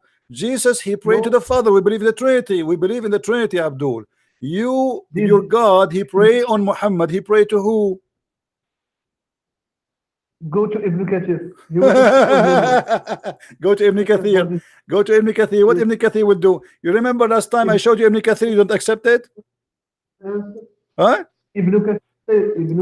Okay, hold on. If I show you Ibn Kathir, are you willing to accept what Ibn Kathir will say, which is going to get you Muslim busted? Can I answer? Yes, can you answer? Yeah. Are you going to accept Ibn Kathir? Do you promise me? Yes. Okay. In this verse, Ibn Kathir Last time, yesterday you told me yes. You Allah. remember yesterday you told me yes if I show you Ibn Kathir, and then when I show it to you, you run away. I agree When with I show all it to of you, about Adam will not, Adam did not forget. You know, you agree ran with away. You went to At-Tabari. You went to At-Tabari. You remember? You- So now listen. If I show you from Ibn Kathir, do you swear by Allah you will not swallow your tongue? I agree, yes. No, Go to Allah. swear by Allah. Swear by Allah that you will not swallow your I don't- tongue. And I say, huh? I agree. I don't need to swear. Why you do not need to swear? That will make it more fun. You know, why not? I know. Hmm. Which I verse? agree. Which verse you want me? don't want- Which verse you want me to show you so we can laugh together? The verse of Muhammad hijab. Yes. Okay. All right. So let us see. Ibn Kathir. Ibn Okay, Kathir okay, okay. explained this verse and he say, No problem. and he say, Allah pray, and the angels, All right. the All right. actions of Allah. Okay. angels Okay. are Let us see. different. Let us see. Ibn Kathir. Let us laugh together. 33:56. I will love to you. Okay. Because Ibn Kathir will get your prophet busted, Abdul. You Muslims, you have He no will- idea. he will Okay, let us see. But In a few seconds, we will see how that happened. he will expose you. All right. Because the Christian missionary, he always lies after lie after lie. He didn't stop to lie. Yeah, you know, I heard the Christian missionary saying Muhammad was a good guy. I agree with you. This guy was working for the devil, obviously. This is Ibn Kathir. Do you see the screen? Do you see Ibn Kathir? Do you see Ibn Kathir? Wait a second.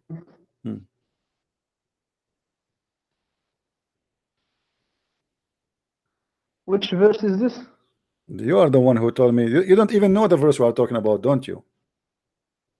I know, just the screen, I don't see it. Why you don't see it? Guys, is the screen showing? It's showing. Okay. Okay. Go to the first verse. where What it the says- word Salah mean? According to Ibn Kathir. Go to the first verse. What Go first to- verse? Okay, what first Go verse? to up. What The verse where he says, what is the first verse you want? What verse? the verse that إن الله وملائكته يصلون. It's until now is not showing in the page. Here we go. I'm looking for it. Let us see. Allah wa malaikatahu yusalluna ala nabi. Where is the verse?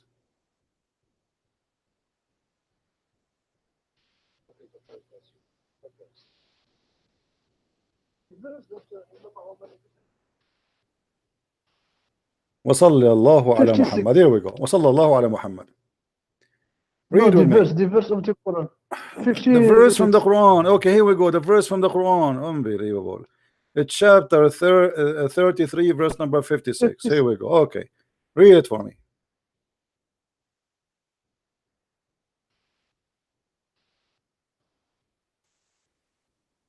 Read it. Let us laugh. I don't see it. Which?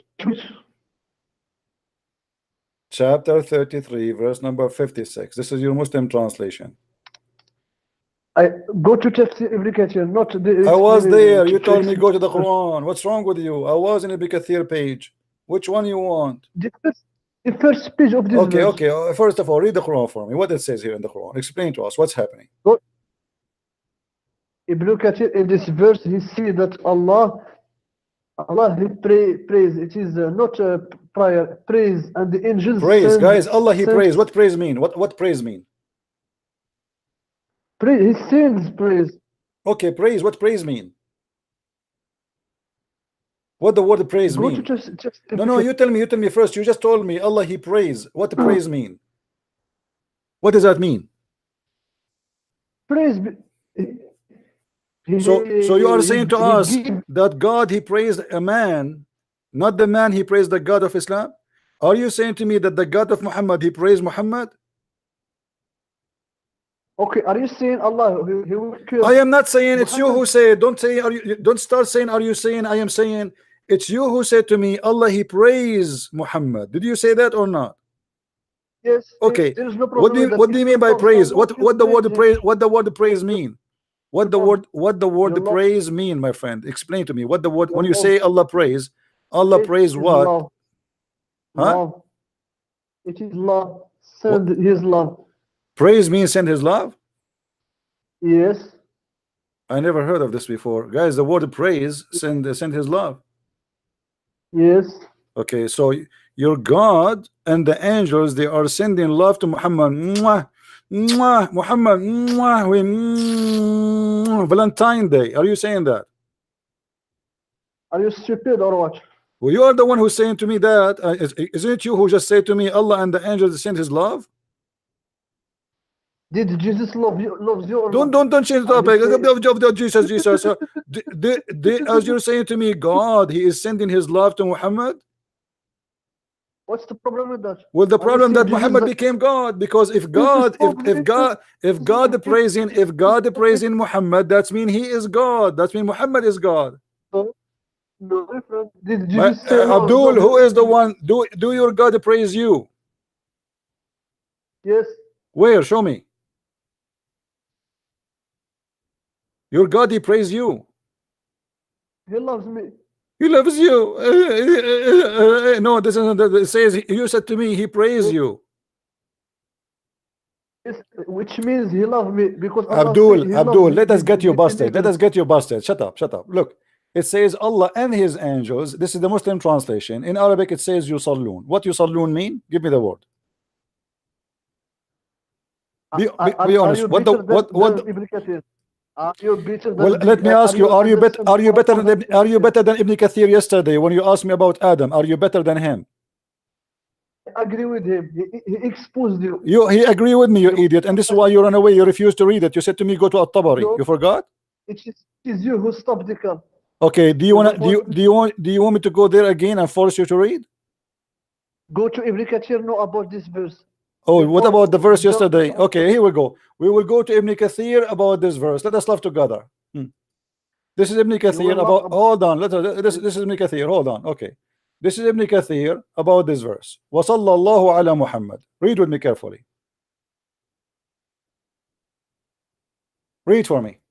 I have in my page Ibn Kathir he say that the action of Allah is different the actions of the angel. The salat of Allah is praise and the salat of the angels is sending supplications. So the actions of Allah is different from the actions of angels. So the same word used This for is both. The same word used for both. So yes, you Muslim, you try to fabricate. You say, okay, both of them they do salah, but the salah of the angel are different from the salah of the Quran. yes, Does your the prophet actions says are that, or does your prophet says that? No, this is your fabrication. Salah mean pray.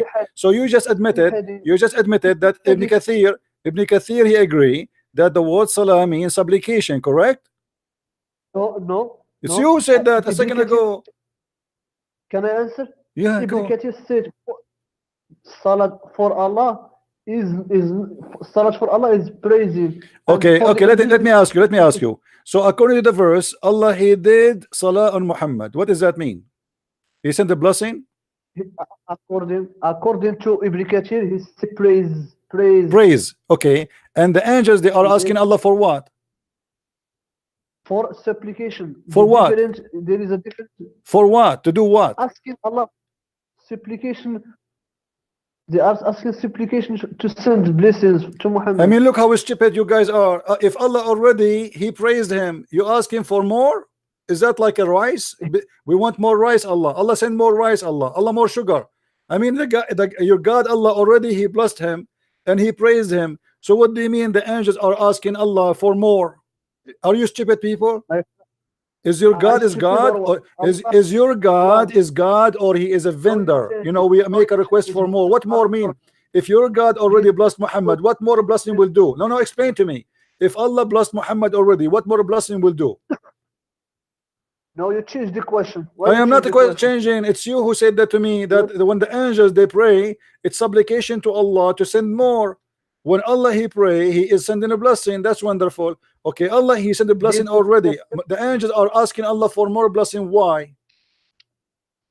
Why Ibn Kathir didn't say that Allah pray? I am going with Ibn Kathir. I'm going with Ibn Kathir. Ibn Kathir is being, is getting you busted because you just say that Ibn Kathir says that the word salah is for both, for the angels and for Allah, but the action of Allah is different. Hold on, shut up. You said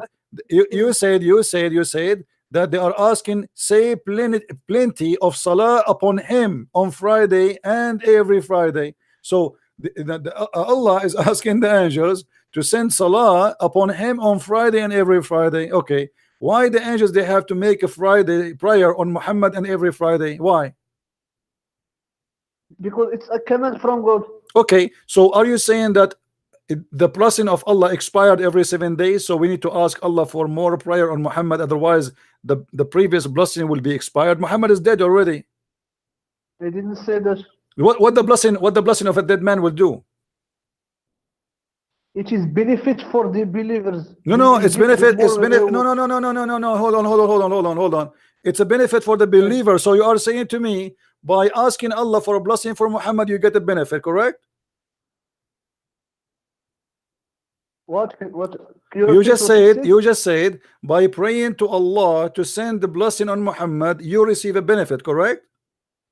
Yes, because you thank you very much. What Allah commanded. Wonderful, so because you obey Allah. Okay, so what now what we do in order to get blessing for us, we ask Allah for blessing for Muhammad. So Muhammad became the meditator, and he is the source of a blessing.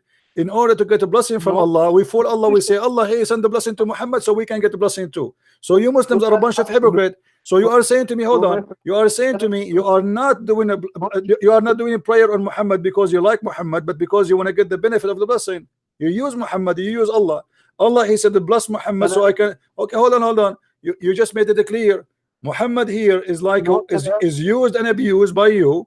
Muhammad, he make you worship him as God. He says to you, okay, if you want to receive a blessing, ask for a blessing for me. This is what you said. Can I answer? Yeah, go ahead. Can I explain? Okay.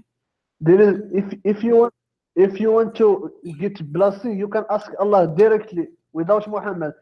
There is another specific blessings if you because Allah command you. If you ask Allah blessings for Muhammad, so you get more rewards. But you can get blessings without Muhammad. So don't twist it. Okay, hold on. Let's go here. In the same page of Ibn Kathir, it says that Allah forbidden Muhammad, he said, Allah forbidden the earth from consume the bodies of the Prophet. Do you agree with Ibn Kathir?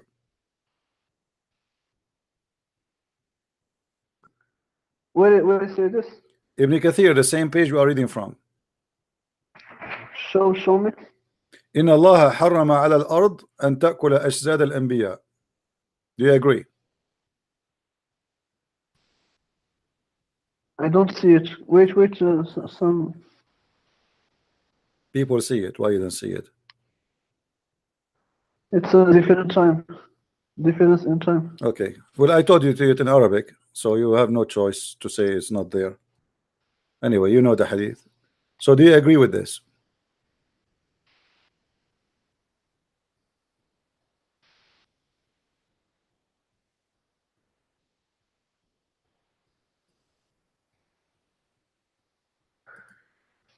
Yes, I agree. All right. So your prophet claimed that even when he is dead, is he dead or is alive now? Physically he is dead, but spiritually he is alive. Okay. So when Muhammad is dead, why the earth will not eat his body?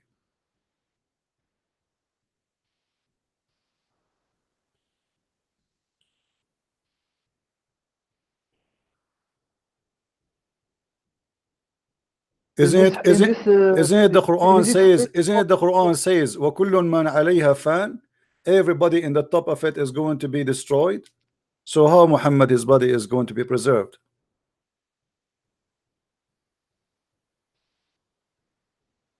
Here he didn't say all the prophets. It depends on the prophet. Okay, so He didn't Muhammad, say all. but so Muhammad himself, his body will be preserved, correct? No, he talked about the spiritual body, not physical body. The spiritual body. Abdul, it says body. Have you ever heard of a spiritual body? Are you stupid or what? Yes, yes, It says yes. body. Ashad, ashad, ashad. You speak Arabic? You claim you speak Arabic, right? It says ashad. Yes. Ashad means physical body, not spiritual. It can be mean also It can be spiritual no. body. It cannot be. It cannot be. Don't play games. It says bodies. So your prophet, he claimed that the ground will not consume the flesh of a prophet. Do you agree with that or not? Is this a hadith or a commenter? This is Ibn Kathir, the page you told me. I don't know. I have no idea. You are the one who told me to go to Ibn Kathir. I have Ibn Kathir in front of me, and you said you accept, you swear, you accept whatever he say.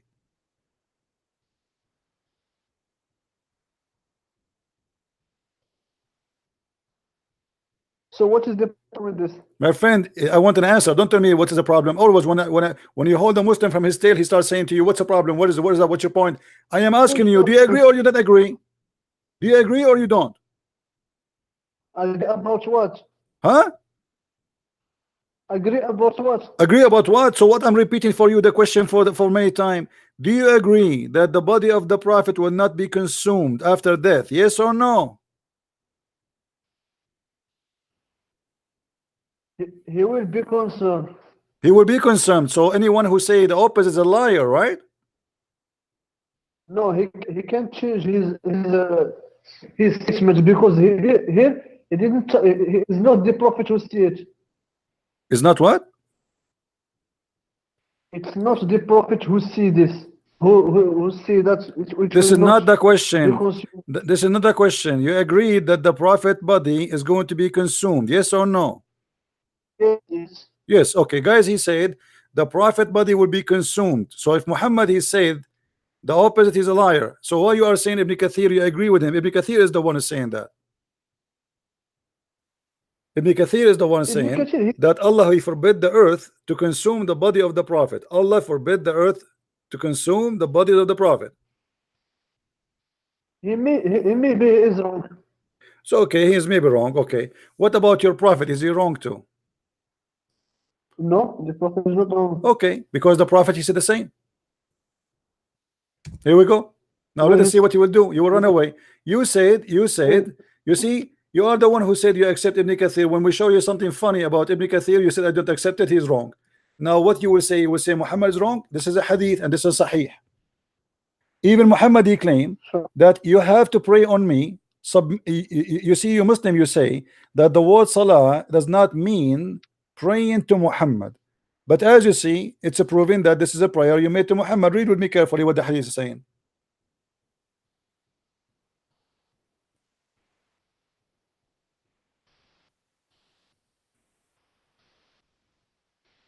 Wait, I don't see it.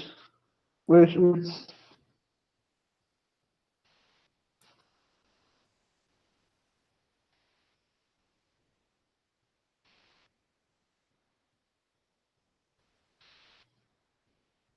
This is from Bukhari? I don't care from where. Just tell me now, what do you think? Later we will tell you from where. You said this is wrong. Everybody heard you. Are you going to change? You will swallow your tongue again. How you say that we ask Allah, we send the prayer to Allah, but your prophet saying no, you send the prayer to me. All your prayer will be supplicated to me. Read it. So the prayer you make is not for Allah, it's for your God Muhammad.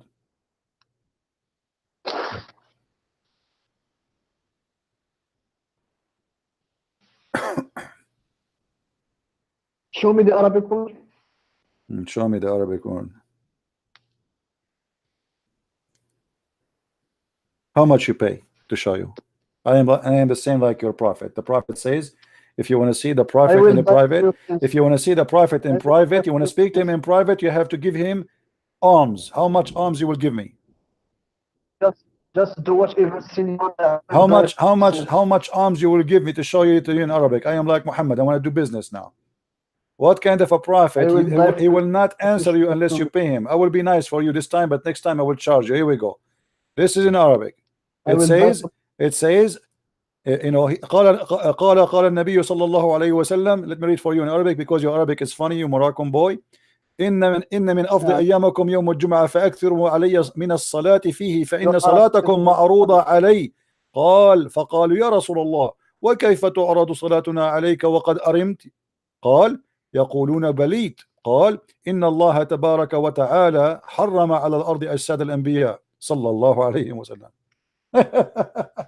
Translate if you are a man. Be brave. Let us laugh together at this cult. So what's the problem with that? What the problem? What the problem? You say to me, we supplicate to Allah. The hadith says, no, you don't supplicate to Allah. Or when you say, pray, oh Allah, pray to Muhammad, you are praying to Muhammad. And the prayer will be submitted to Muhammad, not to Allah.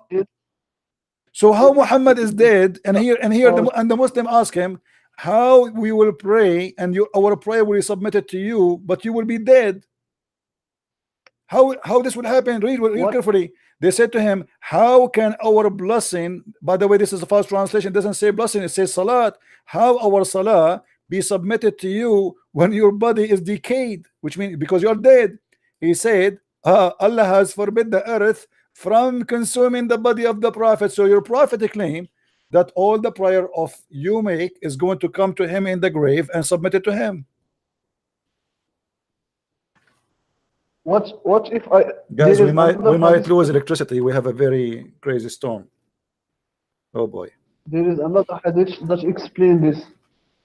What is that? If we lose electricity, Abdul, are you going to answer or not? Do you hear the thunder? There is another hadith that explains this. Okay, guys, just go. There's a hadith explain this, and then we read the other hadith. Guys, a hadith will explain the hadith. They explain the hadith. Give me the hadith. Send it to me so we can laugh. I will give you 10 hours to send it to me. The man is dead in the grave, and he claimed that your prayer will be submitted to him. And yet you claim, you lie to us. You say, Allah he pray for, not to.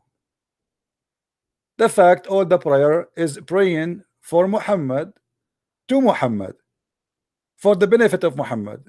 All the prayer you do is going to be sent for your God Muhammad. Let us hope we will not lose electricity. Very strong wind. Actually, I like the sound of the wind.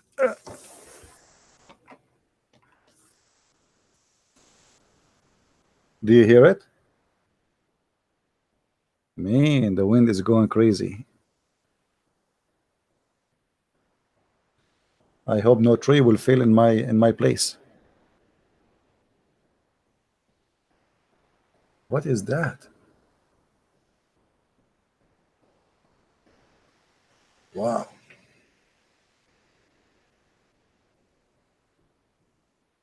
Man, the trees is moving like crazy.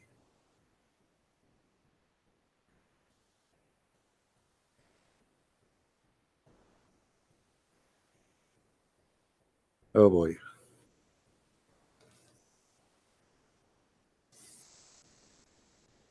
Anyway, better than having an invasion of cockroaches like what happened to Mecca today. You know? At least we don't have cockroaches. Allah protect no one. He can't protect his Muhammad. Muhammad, he died, by the way. The liar Muhammad, he told them that the body of the prophets will not be consumed, will not be decay when they die, and then this is why the Muslim did not bury him for 3 days after that. And then Ibn Abbas, he said to them, bury your friend, faqad antan, you know, he is stinking. Your friend is stink, bury him. 3 days the Muslim did not bury Muhammad because of this hadith, because he told them, he lied to them, he said to them that prophets, their body will not be consumed. So they said to themselves, why will we bury him? Even what they understand from this too, not only the earth cannot decay, cannot even swallow it. So we have to keep it outside. It's going to stay as a miracle. So the Muslims did not bury him for 3 days, and then his belly became full of fart. You see, when a person he die, and he, especially if he ate like before he die, the food in the stomach, will start making gas, and then his belly will grow and grow and grow, and then he start farting. So Muhammad, he died. They did not bury him for 3 days because of this. What he said to them, don't worry, be happy. If I die, my body will not be decay. So, you know, he's claiming to be like his Jesus. He will come back from death. And now we ask him, you see, he is the one who said to me, go to Ibn Kathir. Ibn Kathir, he mentioned the same story. And now he don't like Ibn Kathir no more. Ibn Kathir is wrong. This is the game the Muslims they play. They jump from place to place to place to place. It's like a zoo. Well done. Okay, guys, we have a person. He gave us donation, Billy. Well done, $10. Man, if well done $10, what if I make it burned? How much is going to be? Thank you for those who make donation. Well done, well done, my friend. Everything we do is well done, everything, and this is why the Muslims, they are in chaos. Did you notice how many Muslims left Islam just last month? Isn't it every day an average of 2, sometimes even more, leave Islam? I don't know how many to count. And not only that, this is beside those are live on air. This is not the one. I did not count those who would send me messages in Skype saying we want to leave Islam. So it is not only well done, it's beyond well done. Islam is very stupid, and this is what we arm you with. So they cannot lie to you, they cannot lie to your kids, and they cannot fool you no more. Now, who is a Muslim wanna call us? Somebody he is honest at least for a second. Yeah, sure. I will post the link. Actually, sometime the admin, and by the way, this is Sahih Hadith. You cannot say this is weak, huh? You know the game. You know Sahih weak, vitamin A, B, D, C. You know they cannot play this game. But anyway, even this one is Sahih. I will not be surprised if a year from now they will say it's weak. All those hadith, they were Sahih for centuries. And when we start getting them busted, they start saying it's weak, it's weak, it's weak, weak, weak, weak, weak, weak. Oh boy. Don't call Zakir Naik. I cannot call Zakir Naik no more. He get a restriction order from the court and not to call him no more. You know, because he said that's you know, he's very handsome. There's one of you, I don't know if you know the channel of Unmasking the Fool. He made a video of Zakir Naik. I'm calling him. Go watch it. It's a cartoonic video. It's very funny. Zakir Naik was singing I am sexy and I know it.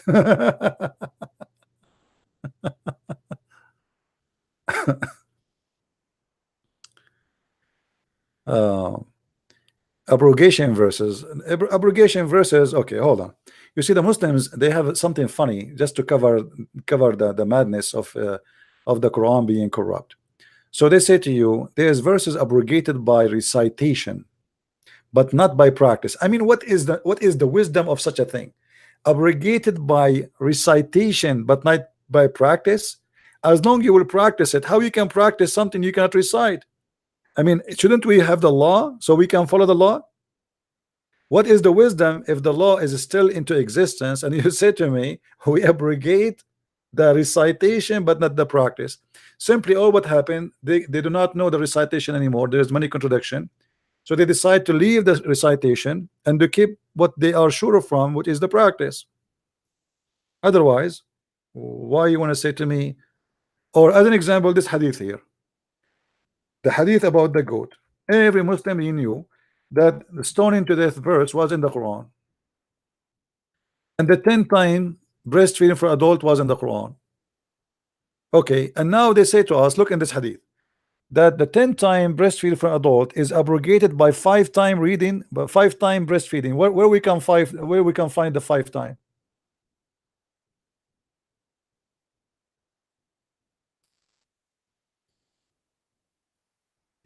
where we can find the verse which abrogate the first verse. So now we cannot find the first verse, which is 10 times breastfeed for adult, and we cannot find the second verse which abrogating the first verse by 5 times breastfeeding for adult.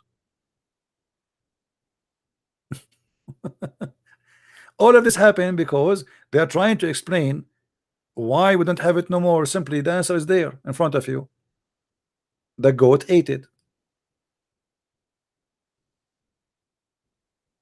And you know, let us assume that this story according to Muslims is true. As long the goat ate it. Okay, what about the Muslim? They say to us the Quran preserved in their chest. The goat ate the papers, did not eat the chest of the Muslims. So what about you give us the verse? You know what I mean? The goat ate the pages of the Quran. We got that. But did the goat eat Aisha too? Did the goat eat Umar? Did the goat eat Abu Bakr? What is the verse? Let us say I have a verse. It says that Jesus said, not everyone says to me, Lord, Lord, will enter the kingdom of my Father. And a goat ate that verse. But I know the verse. I will write it again.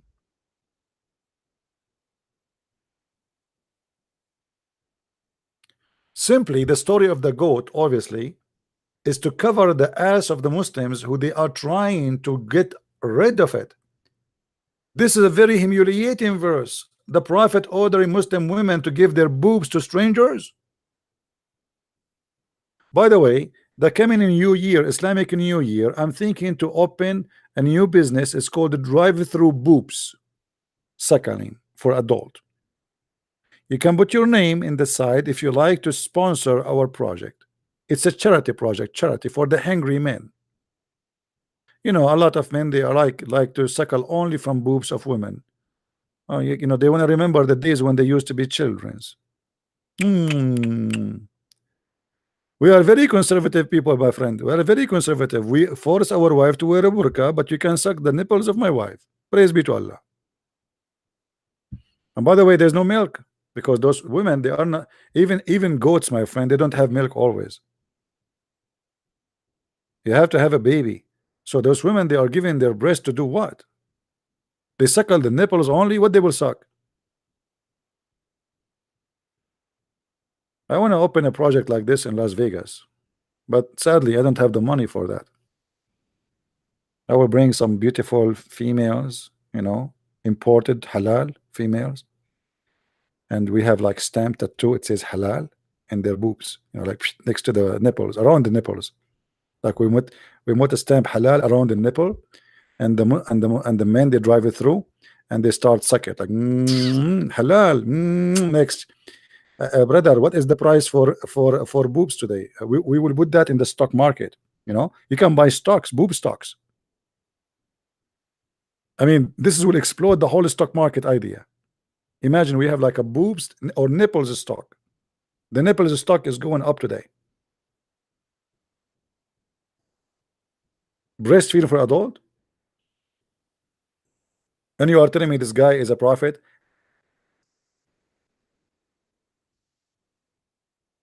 Obviously, he is a prophet. I mean, come on.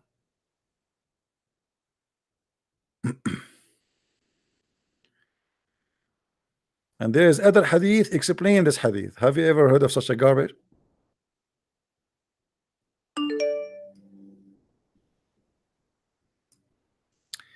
You have to text me before you can call me, my friend, to avoid the stupid calls.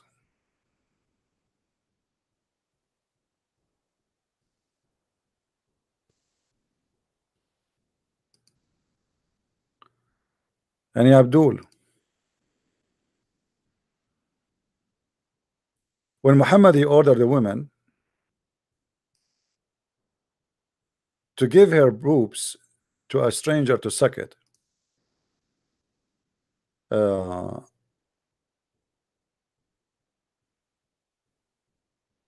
don't you Muslims have like a little brain to think and ask yourself what kind of a prophet he will give such an order? I mean, what is that? Since when that is a solution for a man not to thinking about a woman in a dirty way? I never heard that men they will stop thinking dirty if a woman she show her breast. That's a magical idea actually. I mean, obviously Muhammad, he invented a lot of stuff. And the funny in the story, the woman, she said to Muhammad, how I'm going to breastfeeding and he's a grown man. I wish at that time there's a camera so we can see how her face looked like. Honestly.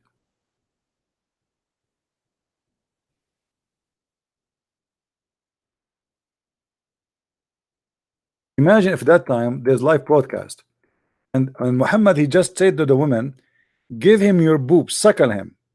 The woman, like, her eyes will be like, what? Huh? Huh? What? How I'm going to suckle him? How I can suckle him and he is a grown up man? Isn't it obvious that your prophet is making fun of you?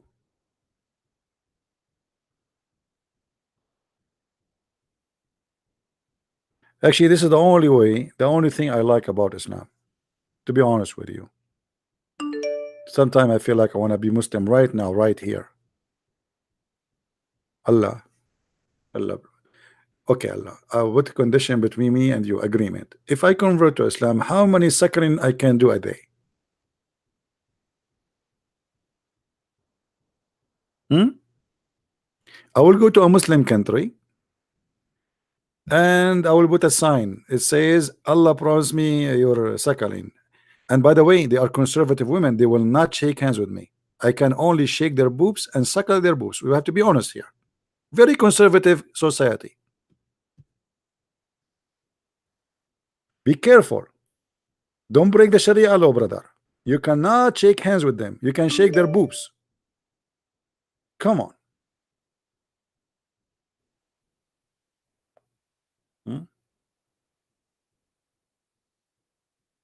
Any Muslim? Look like somebody trying to call me. Let's see what is that.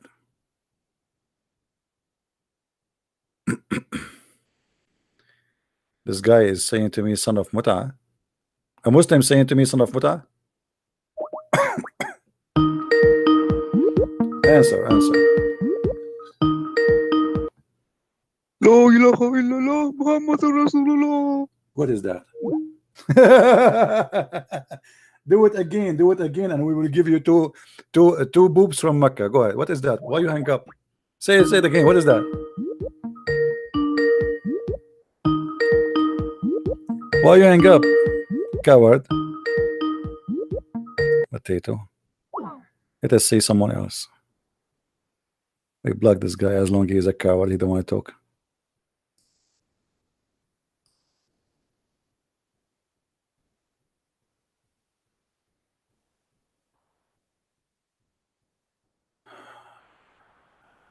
An ex-Muslim. Okay, tomorrow debate with Facebook. I will call him. Okay, guys, remember tomorrow we have a guy from Nigeria. His name is Ustaz Jami'u Baganau. If I'm saying his name correctly. Ustaz in Arabic mean master. Supposedly he claimed to be a master. So tomorrow we have a brother. He will call this guy. And he will connect me with him. So we will have some fun. Let us see what happens. So tomorrow he will call him at 4 p.m. New York time. I will be earlier for sure before he called.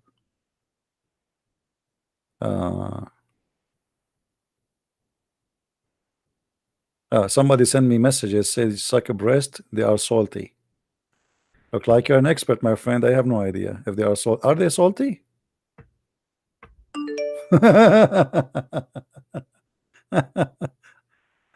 Okay.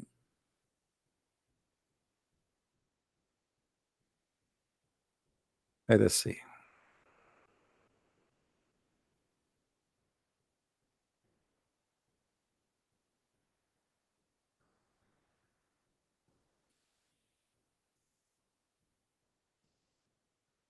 All right.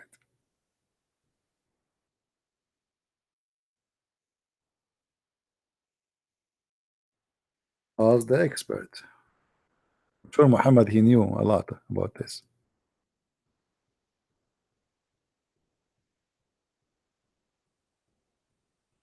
Okay.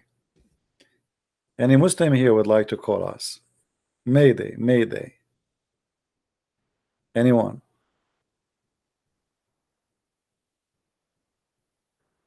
If there is ASIA can call CP. I don't know what ASIA mean. Any Muslim would like to call?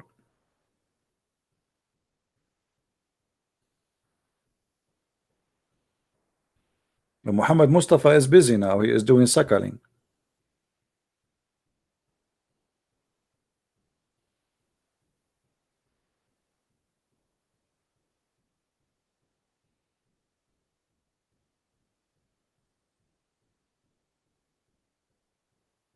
There's an Egyptian TV host.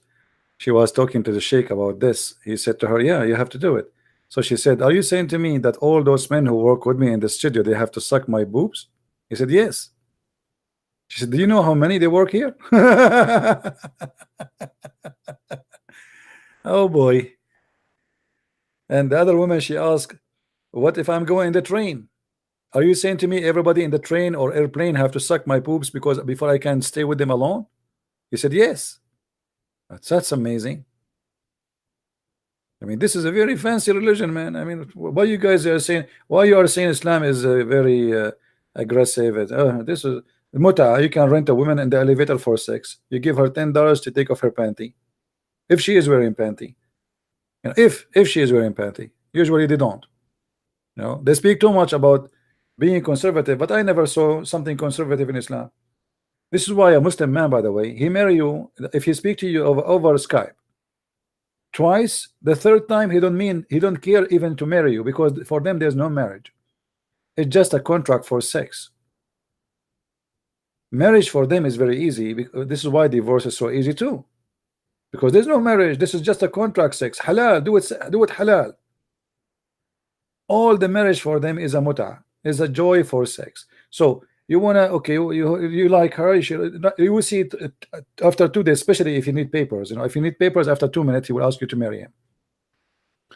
But if you do not need papers, if you need papers, even if you are 60 years old and he is 20 years old, he will marry you. You know? But if you do not need papers, he don't mind. I mean, even if you are not really good looking, he will marry you for a week or 2 or a month. You know, especially if you have a place to stay, he don't pay rent or etc. It's very easy. They will ask you to marry me. Okay, we'll marry. Get married. Go to the mosque. Let's go to the mosque. You go to the mosque. You say in the sheikh, I'm going to F her. He say to you, do you like to F him? You say yes. Here we go. You are wife and husband now. And then after a few weeks, he will send you a text message. He says to you, you are divorced. They don't even have to go and say it to you face to face no more. They can send it to you by text message. It's approved now by Islamic scholars to divorce your wife by text message. Do we have any Abdul? No, the idea of marrying many women, because simply women is just as for the joy of sex. If you love a woman, you stay with one woman. What the point of having many? Unless you are just having a sex party. You know, the Muslim, they speak about, like, some people, they have a threesome, right? Well, Muslim, they have 5 some.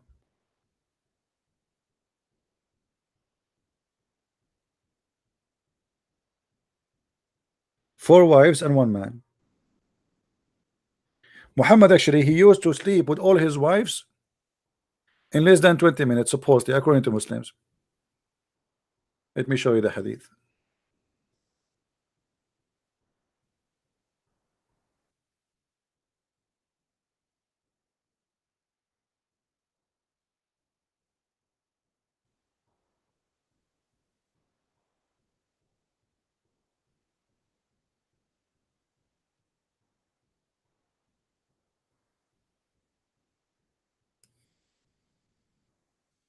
Let's see.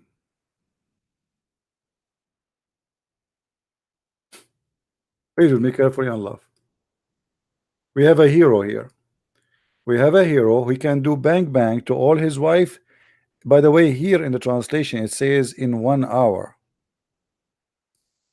but the fact it doesn't say that.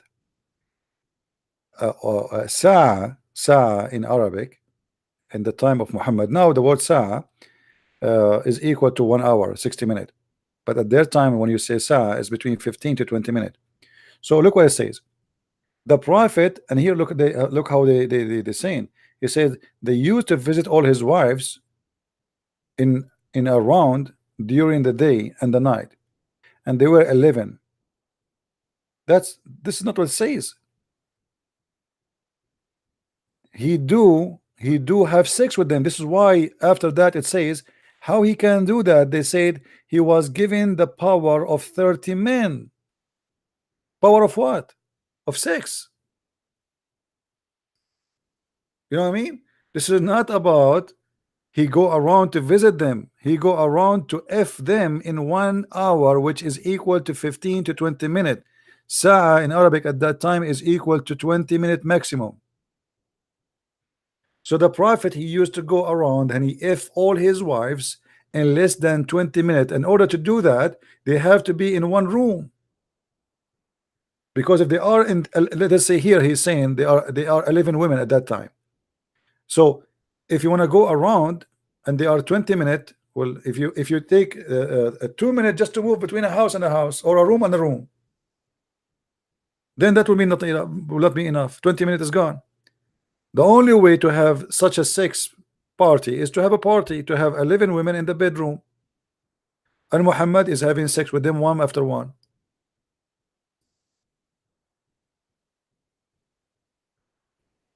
All right. Well, somebody sent me. Oh, okay. Oh, somebody sent me a link here. Somebody, he made this channel. Let us help subscribe to this channel then. Oh, this guy, he have a lot of videos, a lot of a graphic. Look like he's very good in graphic. Let me post the link for you guys. You can subscribe to his videos, and they are funny. He used my videos to make like, you know, to make a point. But where is the video of Zakir Naik singing? I don't know.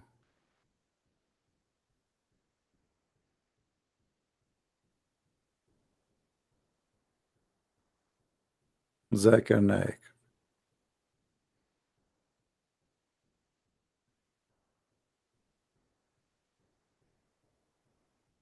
I think maybe this one. Yeah, here we go. Zakir Naik is sexy and he know it. Actually, I saw this movie, I was dying laughing.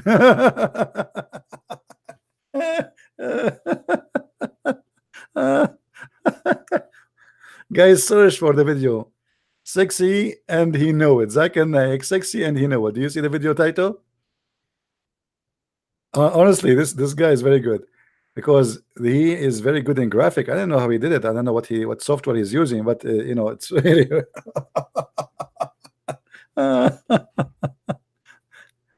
okay.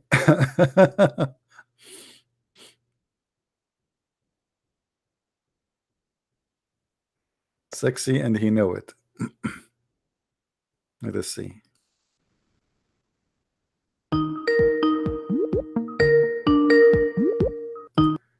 Don't call me kid.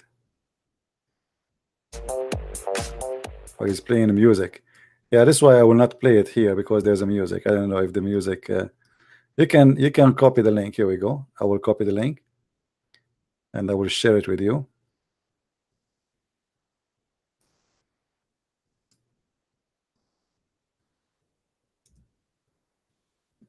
You can subscribe to his channel.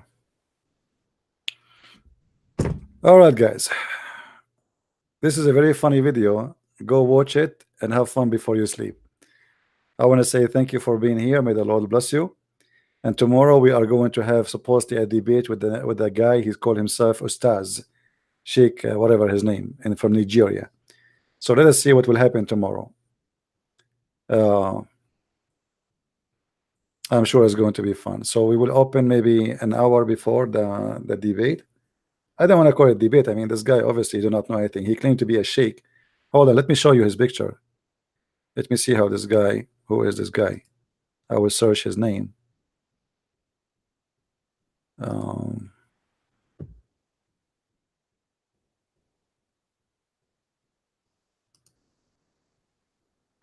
Maybe we can find his name in YouTube. As long he claimed that he is teaching. Don't call me Abdul. I'm done for today. That's it. Enough kids. Ustaz. No. Oh, we did not copy the name. We have to log in Skype again.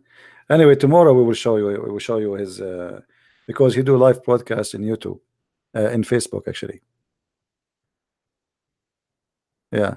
Well, watch this video. Sound like it's you know, it's very funny. It's a comedy, and give it a like and subscribe to this guy. This guy, he have 108 subscriber only, but he's doing a lot of work. Actually, he deserves more of our support, right? You remember we said that when you see someone doing good work, we right away subscribe. Like, you do not need somebody to invite you to do good. He is, imagine, to make this video, actually I wonder how much time it took him. It's 8-minute video, but I am sure it took him a lot of time. I don't know how many hours it took him to finish this video. So he spent maybe 10 hours to finish it, because he made a graphic and cartoon, and then he got 108 subscriber only. I mean, you see, we are not supporting the ones who do the work. You know what I mean? Why the Muslim, when they make something, or right away, a Muslim, when he see a Muslim video, right away he subscribe, right away he give a like, right away. We don't support each other. Like, here we go, this poor guy giving all his time and doing all this work, and 108 subscriber. If you do not work in a graphic before, if you do not know how long it take, how much work of time, it's a lot. I made a cartoon about Muhammad, took us more than 6 months to finish an 8-minute or 10-minute cartoon. 6 months, you know. So anyway, guys, I want to say thank you very much for who care if YouTube to promote or not? My friend, you promote it. Now you learned about it, you see it, you promote it. Are you going to wait for YouTube? What YouTube? YouTube, they promote Islam, they don't promote anything good. They are liberals. As simple as that. Anything you do, they say to you, you're offending Abdul. So what we can do? You cannot offend them. You can offend Christianity, you can offend anyone, but you cannot offend the Abdul. They're potatoes. All right. So watch the video, share it with your friends, and love. And with this, we say thank you guys for being here. We are done for today. May the Lord bless you, and I will see you tomorrow. Remember, tomorrow we have a debate, as we said. If we can call it a debate, a guy, he claimed that he's a big shot, and he is teaching the Abdul in Nigeria. Let us see how long he can function with us before he flip and have heart attack. And I don't think even I will understand what he's saying, but we will see. As long we have the gentleman who will translate between us. Suppose he speak English, but I'm not sure if I can understand what he's saying, but we will see anyway. Thank you very much for being here. May the Lord bless you, and I will see you tomorrow again. We'll start maybe around 3 o'clock p.m. Be with us. Christ is Lord and Islam is false. Thank you.